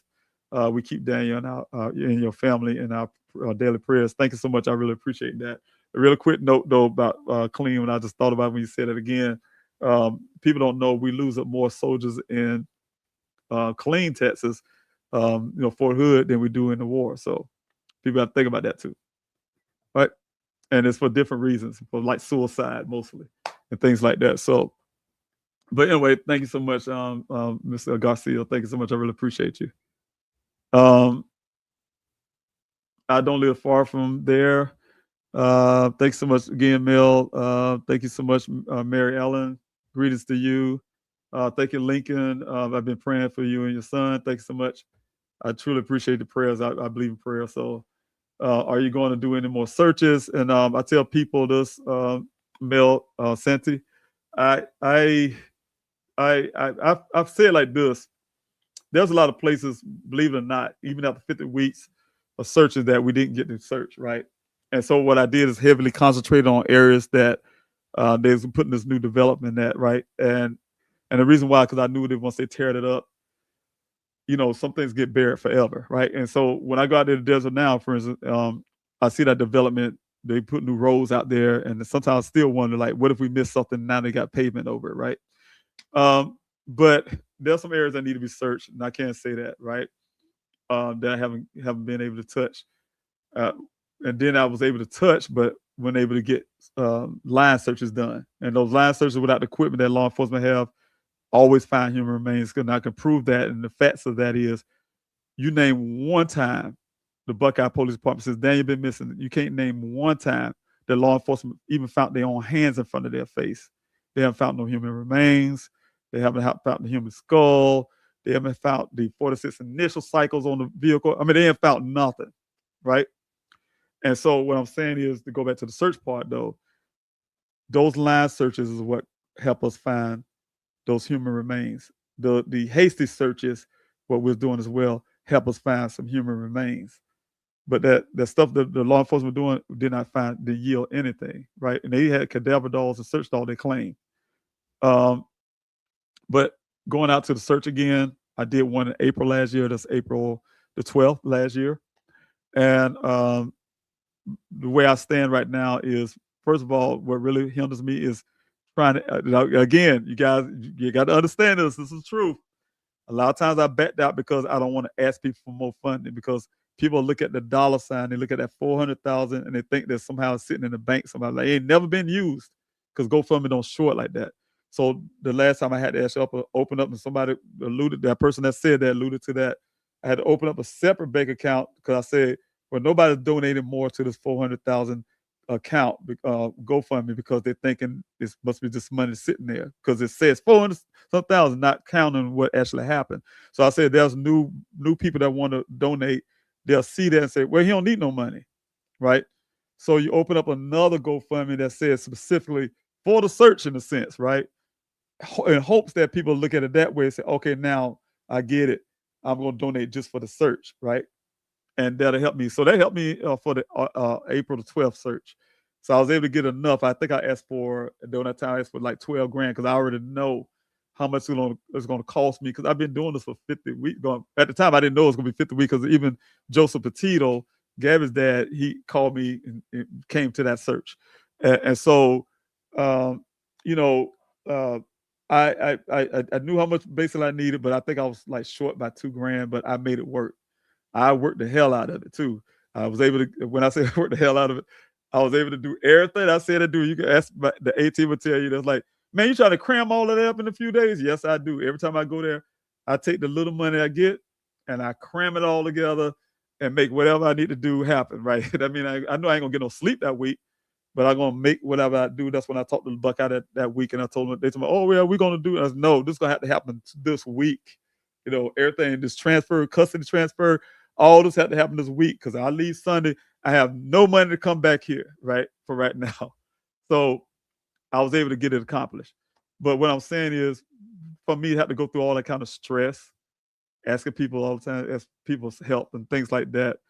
I said, tell people, look, if I have another search, I literally have to have somebody to call me and say, I know your son is right over here, you know, in this desert, or this happened and this, you know, I need something really concrete, right? That make me go back into the area because it's a lot of stress. It's a lot of stress. It's a lot of pain. Every time I go out there and I'm telling you something. I did it for 50 weeks, it's amazingly, but that desert is intimidating. It's very intimidating. You think you're done, and then you got more, right? Very intimidating. And then when you go out there, you think you'll get a lot of volunteers this week. You might get 30 people. We can't search, but so much, right? So it's a lot. It's a lot that comes with that, and then the organization of that and putting things together, keep people safe, and I mean it's a lot. I'll just put it that way. And so I cautiously say when I'm ever going to do a search again, you know, and I just wait. I just let God tell me that if something happened, if you ever hear me say that, Mel, oh, I'm having a search on. That's why. Trust me, it's a real reason. It's a real reason why that had happened. I mean, there's a reason now to do it. But what I'm saying is a real reason, meaning I must have got something really hard that I need to go check, right? And put me in an exact place to go look. So, but anyway, thanks so much for that question. Hope Reigns, thank you so much again. Let's see, on Star Record. I'll try to get you off before I jump off. On Star Record, every stop. Yeah. If you're asking about that equipment that Daniel had in his car, yeah, law enforcement told me, and you know, they told, of course, to back up a little bit. First thing families asked for is cell phone pings. Everybody carried a cell phone. They claimed they couldn't get there without a warrant because it's not a criminal case, and that's what Daniel's law is going to change that. And also, we asked for camera footage. They couldn't produce anything. They claim the cameras are turned off somehow. All the cameras in Arizona turned off on the intersections, but they'll give you that speeding ticket. If a bank robber robbed a bank, I guarantee the FBI and the police department get that money though, and they'll know what the man ate the day before on his lunch break or something, right? But when it comes to missing America, somehow the cameras happen to be off or something. And then they give us a picture of him driving to California to see his sister. And they was looking for that because that matched the story that my daughter gave them one time. He just drove up to California to go see his sister, and he was surprising her. He got halfway there before he called her and said, hey, I'm coming to your house. So they try to give it I guess, a way to say, oh yeah, he just takes off or something, you know, that narrative, to try to feed that narrative, right? But anyway, then we came to that, you say OnStar, but he had a thing called Uconnect. It's like an OnStar. They first told us, oh, we can't get any information for that, or we're gonna get it, we're gonna talk to the OnStar folks or whatever. Then they end up coming back saying, well, they ain't got nothing because they had 0 grids. And what that mean? Literally, they told me OnStar said that somebody had to actually tamper with the device. That means they damaged it. The OnStar, not OnStar, the Uconnect, they damaged the device, or they disconnected the vehicle's battery, right? That's what they told me. But then they changed and say, oh, it's all 0 grids, and they couldn't get the information because Daniel didn't have no account or something to that effect. They changed it, you know. So that's a law enforcement to take of that. But yeah, we couldn't get anything from that vehicle that would give a lot of information at that time. They love records. They keep records for years. Yes, they do. And to help y'all understand real quick before I jump off about Daniel Robinson's law. Not Daniel's law, because there's a Daniel's law out there, not Daniel Robinson's law. But Daniel Robinson's law, and that I pushed, that I wrote is to help families and law enforcement with better tools. Again, one of the biggest things that we have right now to date is no cell phone pings. You see that in police record limited cell phone ping stuff they claim with Buckeye. That's why I got it for your report, because I'm gonna show you guys some stuff that, you know, because we had meetings, and that's why I say Buckeye put things in their report and they do things based on what I said in public. They told me they watched my Q&As and they watched my live streams and stuff like that. And so when I said, all of a sudden they managed to come up with XYZ explanation, right? I call it covering your behind. I'm about to say the other word, and I know my auntie probably watching. But anyway, covering yourself.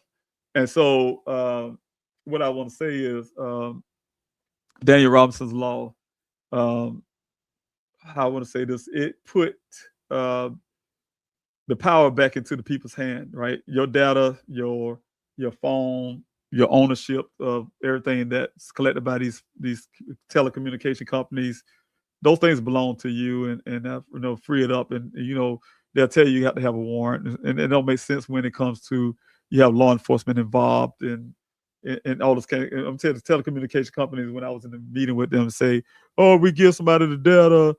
Let's say one of them came up with some hypothetical. Give the data to some man, and now he know where his wife is, and he gonna murder them. He gonna murder her or something to that effect. I mean, that's ludicrous. I mean, the problem was that first of all, it's a hypothetical. I mean, I said it can't happen, but what I'm saying is, in a situation where you have a missing American loved one, you're first of all reporting that person missing. So everything is going through law enforcement. It's not they saying, hey, they'll tell you so you can go get this person. No, they're giving this information to law enforcement so they can go get this person, go find this person. I have one of my investigators that you guys don't know. Y'all have heard of one investigator, Mr. McGrath, and I'm going to leave it that way, but I had two others in Daniel's case. And he told me a story about this other one. He told me a story about when he was a police officer, there was someone missing, a wife, husband was missing, and so she put in a missing person report. They immediately went to go look for the gentleman. They ended up finding him in a hotel. Make a long story, I'm gonna get the full detail, but they found him at a hotel. Right? No, the story sounds bad, right? Oh, he found him at a hotel. No, he was at a hotel by himself. There wasn't a woman involved. He wasn't cheating on his wife and all that stuff. But he was missing for a good while, for several days. But they found him at a hotel, and when they approached the man and talked to him, say, hey, your wife reported you missing. He told him, hey, look, I just need to be alone. I don't want to deal with my wife. I don't want to deal with nobody. I don't want nobody to know where I live, where I'm at, and all that stuff. And guess what? The law enforcement went back to the wife and told her just that. Your husband, we located him. He's fine. He just want to be by himself. And that's what anybody asks. Everybody have a right to, if they want to be by themselves, if they have a right to deal with nobody if they want to. But what I think is proper if a person can let a person know they're okay, though. But what I'm saying is, it's almost like the same thing with Daniel Robinson law. Law enforcement can have a new tool to help locate a person quickly, right? And so I asked you guys when I put it out so you guys can read it and understand what it is, but it put the power back into the person who owns this data and things like that. Also, it requires retention time, because a lot of these telecommunication companies, they hide behind retention. And there's another problem I got with that. But I'm out to push that legislation a little, because what the problem is I have on that is that we all know that no matter what you put on your computer, your phone, whatever on their servers, on all of the stuff, it never ever disappear unless that whole building blow up. It never ever disappear. Nothing ever disappear. Your cell phone, none of that stuff never disappear. We already know that. Only thing you have ever done, if you delete something from your phone, delete something from your computer, only thing you did is destroy the bridge to get to it.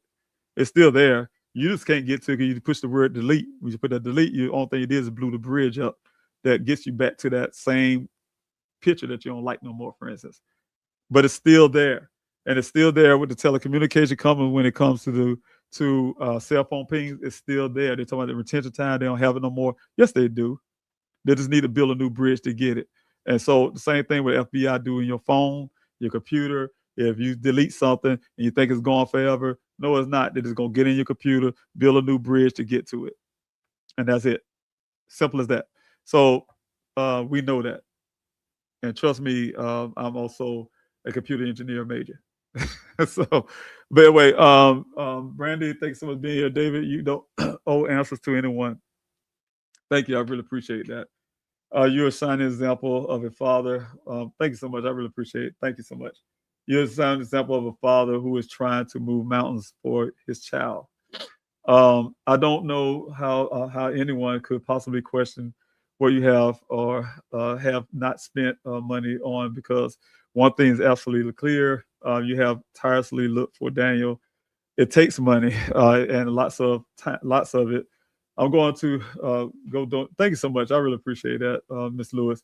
I'm going to donate right now, and then I'm going to say another prayer for you. Get to. Silver, this is kind of hard. Thanks so much. I really appreciate that. Prayer that you get to bring your sweet boy home and get answers that your family and for your family and Daniel. Thanks so much. I really appreciate it, Mrs. Lewis. I truly appreciate that. God bless you for that. Yes, thank you so much. Yes, it's hard, but thank you so much. I really appreciate that. Thank you, Miss Mel. Yes, the death threats there. Yes, I'll probably go on, but these messages are delayed. So I really thank everybody for your comments. I'm trying to go through them all before I end this live stream. But yes, the death threats was there. Thank God I don't know if they're still there or not, but they just stopped. I'll just put it that way.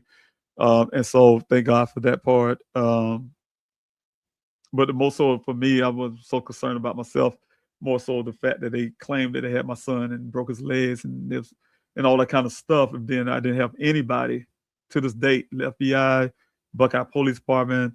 I even went to the Justice Department. I had meetings, you guys, with the Attorney General's office and like I said, the Justice Department. And I sat with Mr. Brown, Attorney General. I mean, one of the attorneys for the Justice Department. Eating lunch with him, talking about it. And he trying to peek his head in to see what Buckeye did. And it seemed like to me, all law enforcement agencies, and that's why it's hard for me to get that full trust, because even with all of that, the big federal part of things, even after all of that, they still give themselves a pat on the back when their actions look nowhere near to what's happening in the Guthrie case right now. With the same thing, I told someone here at home, and I say what really hurts me, and I can't even look at the TV, and I want to look at it so bad when I hear the story. I can't look at the details. I just only can look at the fact that the woman is missing, and the family need to find her quick, and whoever's responsible for it need to be prosecuted and put in, to brought to justice on that. Right? That's all I want to think about. Because if I had to look at the news and I had to hear the details, oh, the FBI doing this, oh, they are following this because of blah, blah, blah. And then it sounds so familiar to my son's case. And it's the exact same thing that happened. But nobody took anything towards near to what they're doing for this case, right? Period. And so it bothers me. And I'm not saying it just for Daniel's case, but I know it happened to many other families' case, because I talk to families all the time. I talk to them all the time, and it happens to everybody. So it depends on your name. It depends on what you look like and where you come from. Because if you don't have certain those things lined up that way, you can best forget. You'll be paying $400,000 to go search for your child. And it's gonna be a GoFundMe money if you is not as rich as if you're just as not rich as I am. That's the way I want to put it. If you're not some billionaire or something, or some millionaire. And it's crazy because some of these people they go look for in that manner have millions of dollars of their own, right? But then nobody would question them if they were to open up a family like that would open up a GoFundMe tomorrow, and some people donate millions of dollars to this GoFundMe, and nobody would actually ask any one question about it. And then the person don't have to actually leave their household. And that's what gets me the most too. Not I try to do it without making it sound like I'm somehow regret, because I don't. Nobody actually left their household, right? No left their household to go look for their loved one. So that's one thing for sure. Having left their household to go look for their loved one because they didn't have to. They have the FBI, they have multiple law enforcement agencies. I mean, they have it all, right? But a person like me, you have to do what you got to do, right? You got to give it all. In other words, you even have to go into depth, to financial depth on your own to get it done. So that's what I'm saying. And when I say all the time that Daniel is not just my son, he's America's son. Exactly what happened in this situation right now. It's happened to somebody today. There are 3,000 people that go missing every day. This is not even a joke. 2,000 children, over 2,000 children every day that go missing. This is literally what happened in our country. And it's really bad, you guys. It's really bad, and I'm just a small piece of that. So sometimes I've been thinking about, like, I'm on here, and I really have a lot of people that really support, and I really appreciate each and every last one of you. But it's a small piece of what's actually happening when it comes to having people like my family. They have to take go take on all of this to find a loved one and still don't have them. So it's really painful. Lucille, thank you so much. Say walkie-talkies, phone rooms, board food, water, laundry, and other items Mr. Robinson will need to stay out in Buckeye, Arizona, to continue looking for a son. Yes, I've been there. I even cut costs when I was in the hotel. It was too expensive. I cut costs by getting a 1-bedroom apartment so I could cook and eat food, right? And so I try to do everything I can when I was out there to cut the costs and things like that. That's why I was really glad I had my car. I can tell you guys a little story. I know to get off of here. I remember when I got in Arizona with my car. I had just got that car a little before COVID hit. Was it a little before COVID? But anyway, I had got the car, and as soon as I probably been in Arizona for a good week, and somebody backed into my door, and I had to put the car in. The car was in the shop for like 2-3 weeks or something, probably about almost a month. Getting a brand new door put on it was crazy.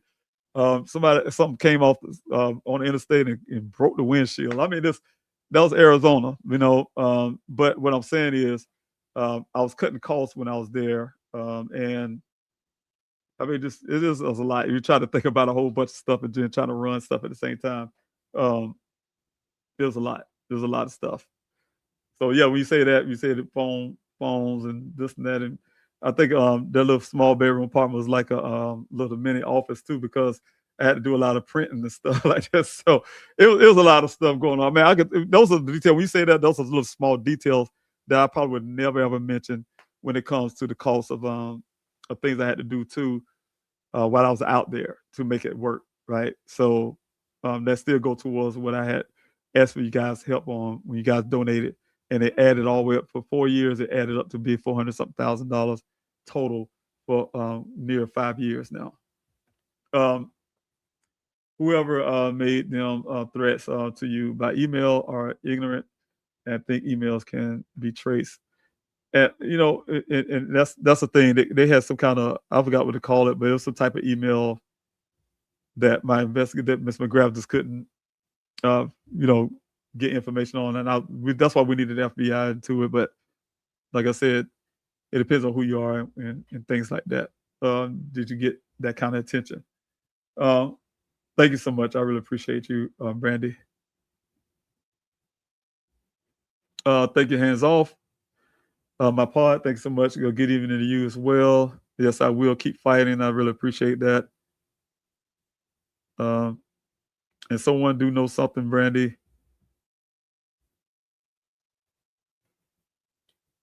Good evening, everyone. Good evening. Always thinking of Daniel and hope he comes home soon. The way Daniel's case has been handled is so unbelievable. And let's see here. Zodiac, thank you so much for being here. Yeah, everyone, I'm about to jump off now, getting close to go ahead and jumping off. Zodiac Cancer 84, those two girls. and that boy Ken were the last ones seeing Daniel. And live, and I appreciate you, Zodiac. I still talk about Daniel in the present, and I really hope that somehow somebody, give me some answers. But you're right. Yeah, those are the last two people that claim. Well, it was three people that claimed to see him last. Of course, it was the female. It was also Ken, and then there's also another person who. And again, you guys, I go on and on about these stories with the Buckeye Police Department. This guy flashed his badge. He had multiple people said it. He told me he was a federal law enforcement officer. He was impersonating a cop. He said that he seen Daniel, told the story. He finally got the Buckeye Police Department to, after pressure, to hear him talk. And then at the end of the day, they say nothing to see, nothing here. But he didn't get in any charges or anything for impersonating the cop. So I mean, it's all kind of things wrong with this case. Yeah, nothing is cheap. You're right, and private investigator chief Mr. Graff, he started off pro bono, but like I said, at the end, it did become that way. So he was paid. I'll just put it that way. And so yeah, you're right. Nothing is cheap, and yeah. Thanks so much for that. Low Law, 1953. I thought of Daniel when the newest missing person case started, and went to national. Every case should get the same attention and respect as what's going on right now, and I agree with that. I know some cases right now. It's a young girl went missing before this happened. I think like 2 days before, and I mean, people trying to push this really hard, and I'm not gonna put the name out right now. I'll do that on my next live, and if God bless, I pray that she get found before then. But nothing, like literally nothing. Again, it depends on who you are, what you got, and who you know, all that kind of stuff. Will determine how that case is handled. Because if Daniel's case are handled the way cases I've seen so far been handled, they say, oh, we don't have no leads in this case. You're not looking for leads. It's almost like the FBI right now. They look for blood. Know how they look for Daniel's blood? They look for blood on in the vehicle stuff. They say we look with our eyes. We didn't see any blood, right? But I'm sure nobody approached things that way. If you're a real investigator or you really have a real intent to look for something, look for clues, do a detective job, right? They had no intention of really looking. I use that analogy all the time. Someone could say, David, again, I'm going to use the same one who probably heard it before. It could be a cabinet full of stuff, right? David, can you go in that cabinet in the kitchen and get that jar of grape jelly, right? And I said, sure. And I get up out of the seat and I go in the kitchen and I open up the cabinet and I see a whole bunch of bottles in there. I mean, a whole bunch of stuff, right? And I just open it up, look in it, and I shut it back and say, nope, I don't see it. But nobody can say I didn't go look. But I didn't go move things around to go find it, right? So that's the same approach I see how law enforcement do in Daniel case. They could easily tell y'all we went to go look with their search. That's why they haven't found even their own hands in their face, because they ain't even moved around or do nothing to find anything. They're not trying. But those people that like you that came out in the search room, that's why I love them to death. They found stuff. I have one young lady, I just call her Eagle Eye. She's fine stuff, man. She can just point at, oh, there goes a bone over there, and she'll find it, right? But what I'm saying is people that really care find things, right? Because they really putting their passion, their mind into it. So when somebody care, that's according to law enforcement as well, they'll put resources, and they'll spend $1 million in a few days or a few days for a murderer. But because they didn't know it was a murderer. They didn't know he was a murderer at the time. But they spent all that kind of money looking for him, though. So that's what I'm saying. That kind of stuff. Yeah, and that's right. And in the well as well. I always have searched all of that. That's another story. I'll be here all night. So I'm going to go ahead and talk about that next time. Tracy, about the well that I had resumed in a sense, searched and all that. We'll talk about that again. No, you're enduring an unimaginable, agonizing pain and grief. Yes, it is. It's very stressful, and doing it gracefully, strategically, and unselfishly. Yes, yes, yes. But thank you so much. I appreciate that, Hope. But yeah, I'm trying. I'll say like this, you guys. I'm just trying. I'll just put it that way. I'm not perfect. I'm just trying. Hopefully, your explanations will help people understand. I hope so too. Um, I feel like I'm missing something though. Thank you so much, Linda. Those who question, you should hope and pray they never have to go through what you are going through, sir. And I hope they don't either. I hope nobody got to go through that. No, that's why the reason why we got people like myself. I have a friend of mine. Her name is Katrina. She's with Mrs. Struggle. We have the Black and Missing Foundation. We have Missing America Network. We have, I mean, this all these organizations and people doing everything they can to, I mean, do our part. I say we all like a big old instrument. We all have a part in the orchestra, right? And we all doing our part to try to find some solutions to where nobody have to go through this. But we have so much noise, and so much polarization in our country, man. Like people not realizing that this is happening. I mean, this stuff is happening until you hit home. People don't realize it, you know. And like you said, I don't pray. I pray this don't happen to anybody because I remember when I was growing up, and I'm going to tell you how old I am, but certain things were put in a certain way. You didn't find missing Americans like that, right? And you don't really see it, but sometimes you see it on the news. They say, "Oh, somebody went missing," and it sounds like it's just one person per year or something, or one person or two persons per year, and you worrying about like, "Oh my God, I hope they find that person," but then you don't know, it's like they said, 600,000 people go missing every year, and you don't know the significance of that until you happen home. I would have never known that when I did. I was sitting not too far away. I'm sitting right now on my back porch, and I got that phone call from my daughter that just changed my life, like totally, right? And now I know all the statistics, and my son is part of that statistics, and you know I'm running for office because of it, and I'm doing you know. I mean, life changed. I'm telling you, everything happened just like that. I mean, just really quick change. It changed everything. Um, yes, he's well, yes, and that and I don't say respectfully for Mr. McGrath, though I told y'all the story of the way they ended. I was really grateful that Mr. McGrath. Now, when I said it, he did his job. Now, he didn't leave the right way. He didn't leave the right way, in my opinion. But what I'm saying is he did a good job. Now, I mean, we would have never known about the 11 additional miles on the vehicle. We'd have never known about the 46 initial cycles. We never known about that it was a stage event because of the damage don't match the terrain. We probably would have never found that red transfer paint that was sitting on that vehicle. And now notice that the law enforcement try to say a sunroof the glass on the ground came from the sunroof. We would have never known that actually. Well, we probably could look that up, but explain to us about the panels, the time of the day when the accident first happened. And just all the information that's out there that we know about that vehicle only happened because of the work that Mr. McGrath done. So I can't say he did his job. And I can say that, you know, he's a really good and private investigator. It's just that the way it ended wasn't favorable. I'll just put it that way. And because of in my opinion, not put a damper on him, but my opinion, I think he kind of started enjoying that interviewing a lot more than he probably should have at the time. But the thing is, but yes, he's definitely a good private investigator, I think, when it comes to finding that information. So I really appreciate him for that.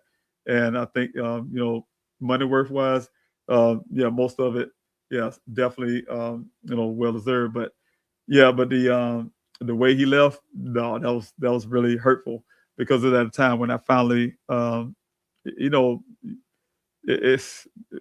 I think people. I'm kind of putting it this way because I think people are looking at me now that do help me, like friends and the A team and some other. They know I am. I don't like to let my hand off of stuff, right? I had a campaign manager who had a test of that. It's hard for me to. I've been doing everything by myself so long, so when I do get people to kind of come in and help a little bit, it's hard for me to kind of let go. It's kind of like a gradual thing, and then they'll get hold to it. Um, because I got burnt. I can tell you guys so many stories of how many times I got burnt. So it kind of got me that way, right? And so I think when Mr. McGrath left the way he did, it was really hurtful because it was hard for me to leave Arizona because I felt like I was leaving Daniel. I'll be honest with you guys. It was crazy. It's like my mother had to actually talk me into it, and then they were talking to me. Everybody was trying to talk to me. David, just go home and enjoy Christmas. We got it, my attorney. We got it, Mr. McGrath. We got it. We got it. We'll tell you anything. Anything happen, we're gonna, blah blah blah. And I trust, and I got on that plane, and then here I am made a U-turn, just that quick, And so that's what I'm saying. It's just that I think the way it ended, it was really hurtful because at the time, I'll be honest with you, Mr. McGrath, his team, Jim Archer, and some of the others, I looked at them as my friends because they was really out there with me in that desert. Like I said, Mr. McGrath, I give him that.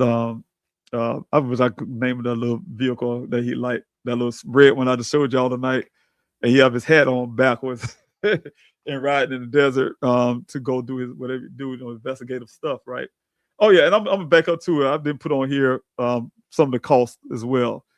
I even had to rent backhoes. Anybody know what a backhoe is? It's a tractor, because Mr. McGrath needed equipment like that to dig up holes in the desert where we thought was some freshly dug graves or something, or somebody hiding something. So he did things like that. So I had to pay for that stuff too. So I mean, so I don't have to keep going over and over again. It just really bothered me that, I think I was, and I haven't done anything for my son for any kind of show or anything. I just went out to go look for my son and fight really hard. Then people say, and I think I'm using a prime example. I have a friend of mine. She lives in Switzerland now, and she told me she's a podcaster, and she and I was doing something. I think it was this year, and I needed some video, and it was happened to be on her stuff, right? Her Google, her YouTube. Her name is Gisela K. I don't know about no Grizzly True Crime, but anyway, I went to her stuff, and she told me, yeah, you can use the videos, and I found some of the videos that we recorded together for the desert. It was actually on her page. I was trying to, for months and years, I was looking for the certain video footages and that we had out in the desert, and she did so much close work with me that a lot of that stuff is on her end, right, of YouTube. And so I saw this one episode, she and I did, where she interviewed me, and she, Gisela is real good at put content together, like information wise, right? And she put all that information together really well. And so she had lined up a whole bunch of stuff that I have done, right? She put it in bullet points. And then here I am reading it on the screen, and then you don't realize how much stuff you had done until somebody actually put it in bullet points or writing, right? And it's like, then I'm just like, God, dog, I did that, because when you're out there looking for your loved one, you're not thinking on terms of doing things. You're thinking on terms of doing something, right? And so that's where I was at mentally. And then it's a lot of things have been accomplished out there. So when I say accomplished, it wasn't just David, it was everybody who helped me too.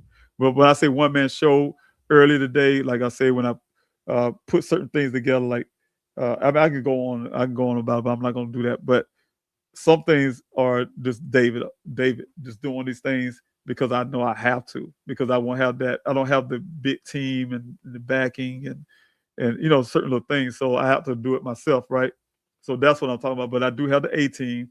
They came out in the desert to make sure that I was okay, and they take care of a lot of logistics stuff, paperwork, and part of help put the foundation together. I have the desert team before that was out there. I want to say their name so bad, but was out there to help me coordinate the search and plan and things like that. So I do have a team of people like that to help, right, in those behalves. But there was so much other things where I couldn't even have a team to do. That's what I'm trying to say. So just for everybody to be aware of that one. Hope, thank you so much again.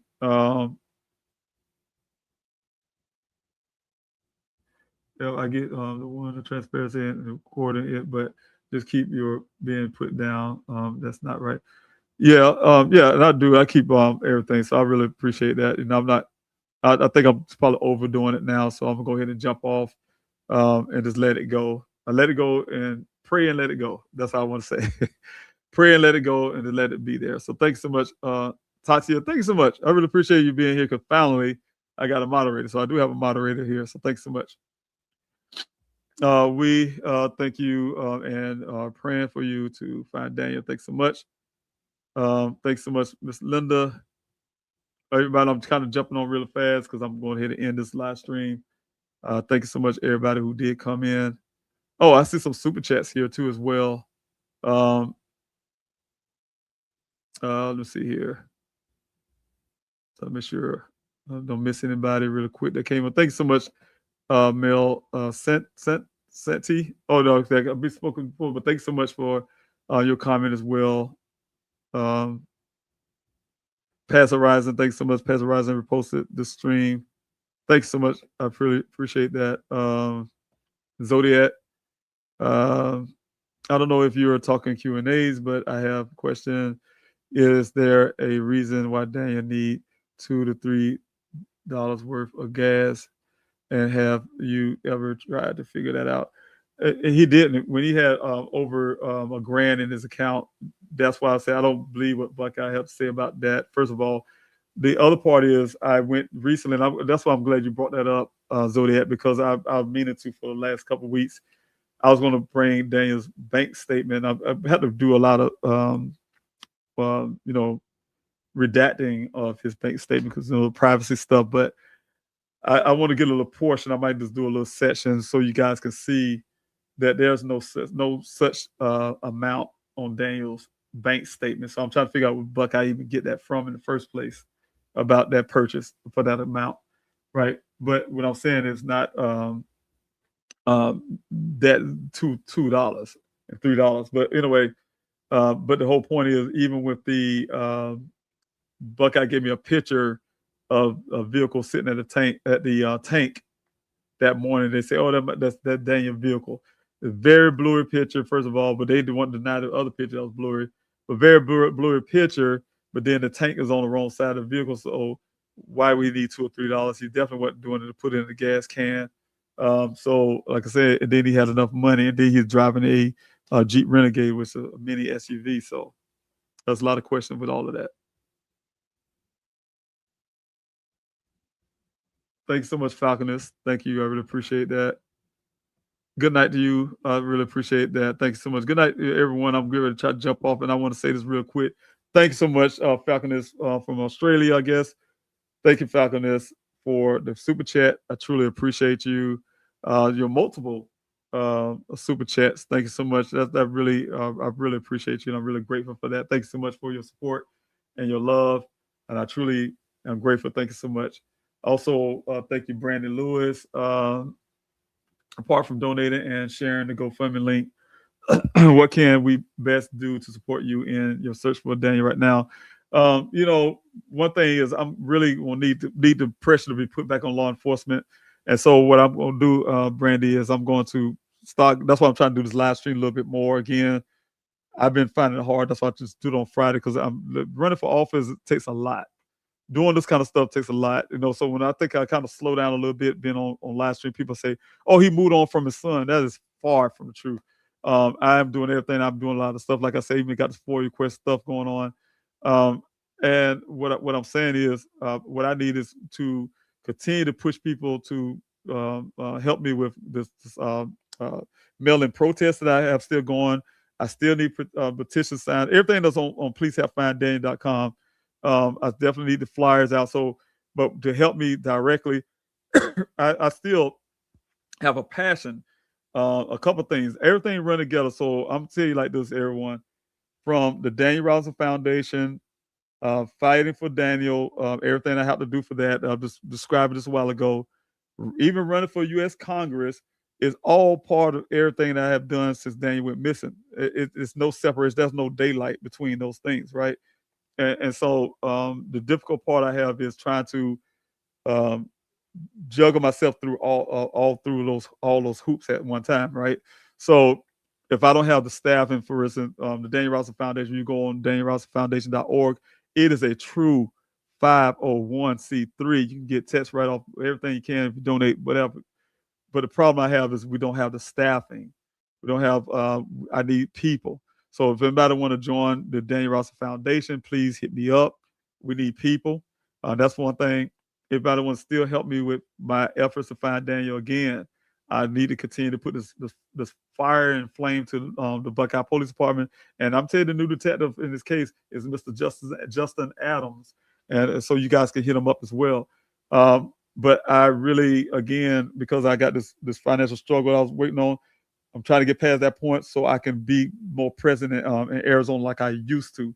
That's what I'm really trying to do really, really bad, is because I notice, and I say this to families all the time, is one thing when you have a missing loved one in another state, but if you have one in the state that you actually had at that moment, you can always be in law enforcement face to make sure they're doing what they need to do. Because when you're as far away as I am and you're not there in their face, it's harder to get them to move. And they have a shade, they throw your stuff in. I said this a couple years ago, how I see it. If I'm here in South Carolina and I'm just calling Detective Adams, for instance, and I say, hey, y'all doing the thing? Y'all out there looking for my son? And he land. My idea is that he land back and he on the phone with his leg on the desk, say, yeah, we out here right now searching for him. I don't know that unless I see it, first of all, and I know they're not, because anything that had been done from law enforcement, when they claim it, they patting their back on all the couple searches they did. Searches they have done is less than my 5 fingers. And what they have done, they are patting themselves on the back. And when they had done those things, is because I put pressure on them. Because if I hadn't put pressure on them, they wouldn't even doing that. Because they gave me, remember those, you guys, they gave me everything, Daniel. And they said it was no more leads to follow. He said it in public. And then when the news people came, they took it back off their social media platform. And they also told Mr. McGrath that they're not even investigating them. That's why they gave him the black box data without even reading it. That's what I had the vehicle. After the vehicle showed up, the next day they gave me the vehicle. So I'm saying is, what I need is the constant support, so I can put pressure on law enforcement. So when I built those infrastructure, in the sense, the mail-in protests, the calling the departments, still trying to push the Maricopa County to take on Dan's case, trying to make it a criminal case.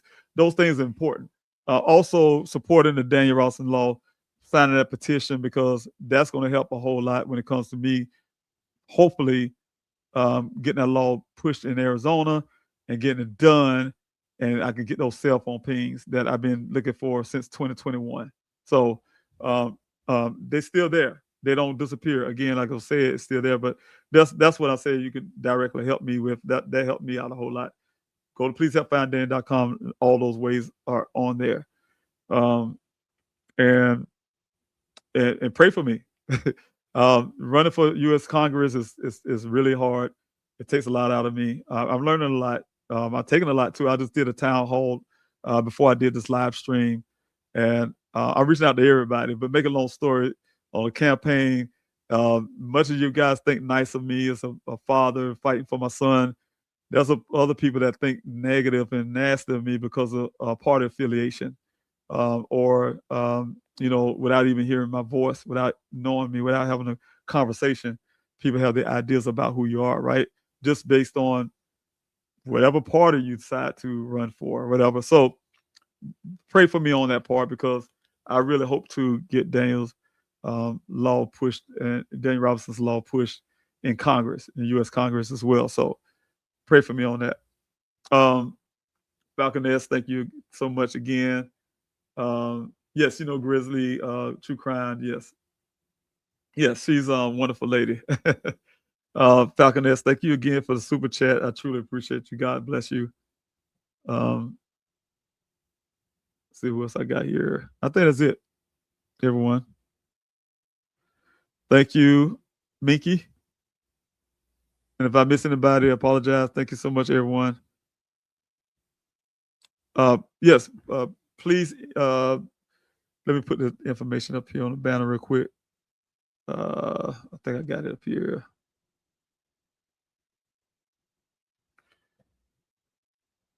Okay. these are couple ways you can get to me. That phone number is direct. It is a public number, so sometimes I am slow to respond, but I do. Please leave a message in a text message, and I'll respond to you directly. That's if you want to talk to me direct. Email, please help find Daniel at yahoo.com. And of course, the inboxes on Instagram. That's so many people hits that up, and it's sometimes every time I talk to people, I end up getting lost. I'll start a conversation with them, and then I can't find a conversation. So there's probably better choices that you see on the bottom of the screen right here, Brandy. I appreciate that. And let's see. And thanks so much for your prayers, Al. Thank you. I appreciate it. All right. Thank you, everyone. I think that's it. So take care of yourself, and I hope you all have a wonderful weekend. As I always say, love your family. Tell them you love them every chance you get, even when you're mad at them. Even I'd give anything to let Daniel aggravate me right now, because he could do that sometimes.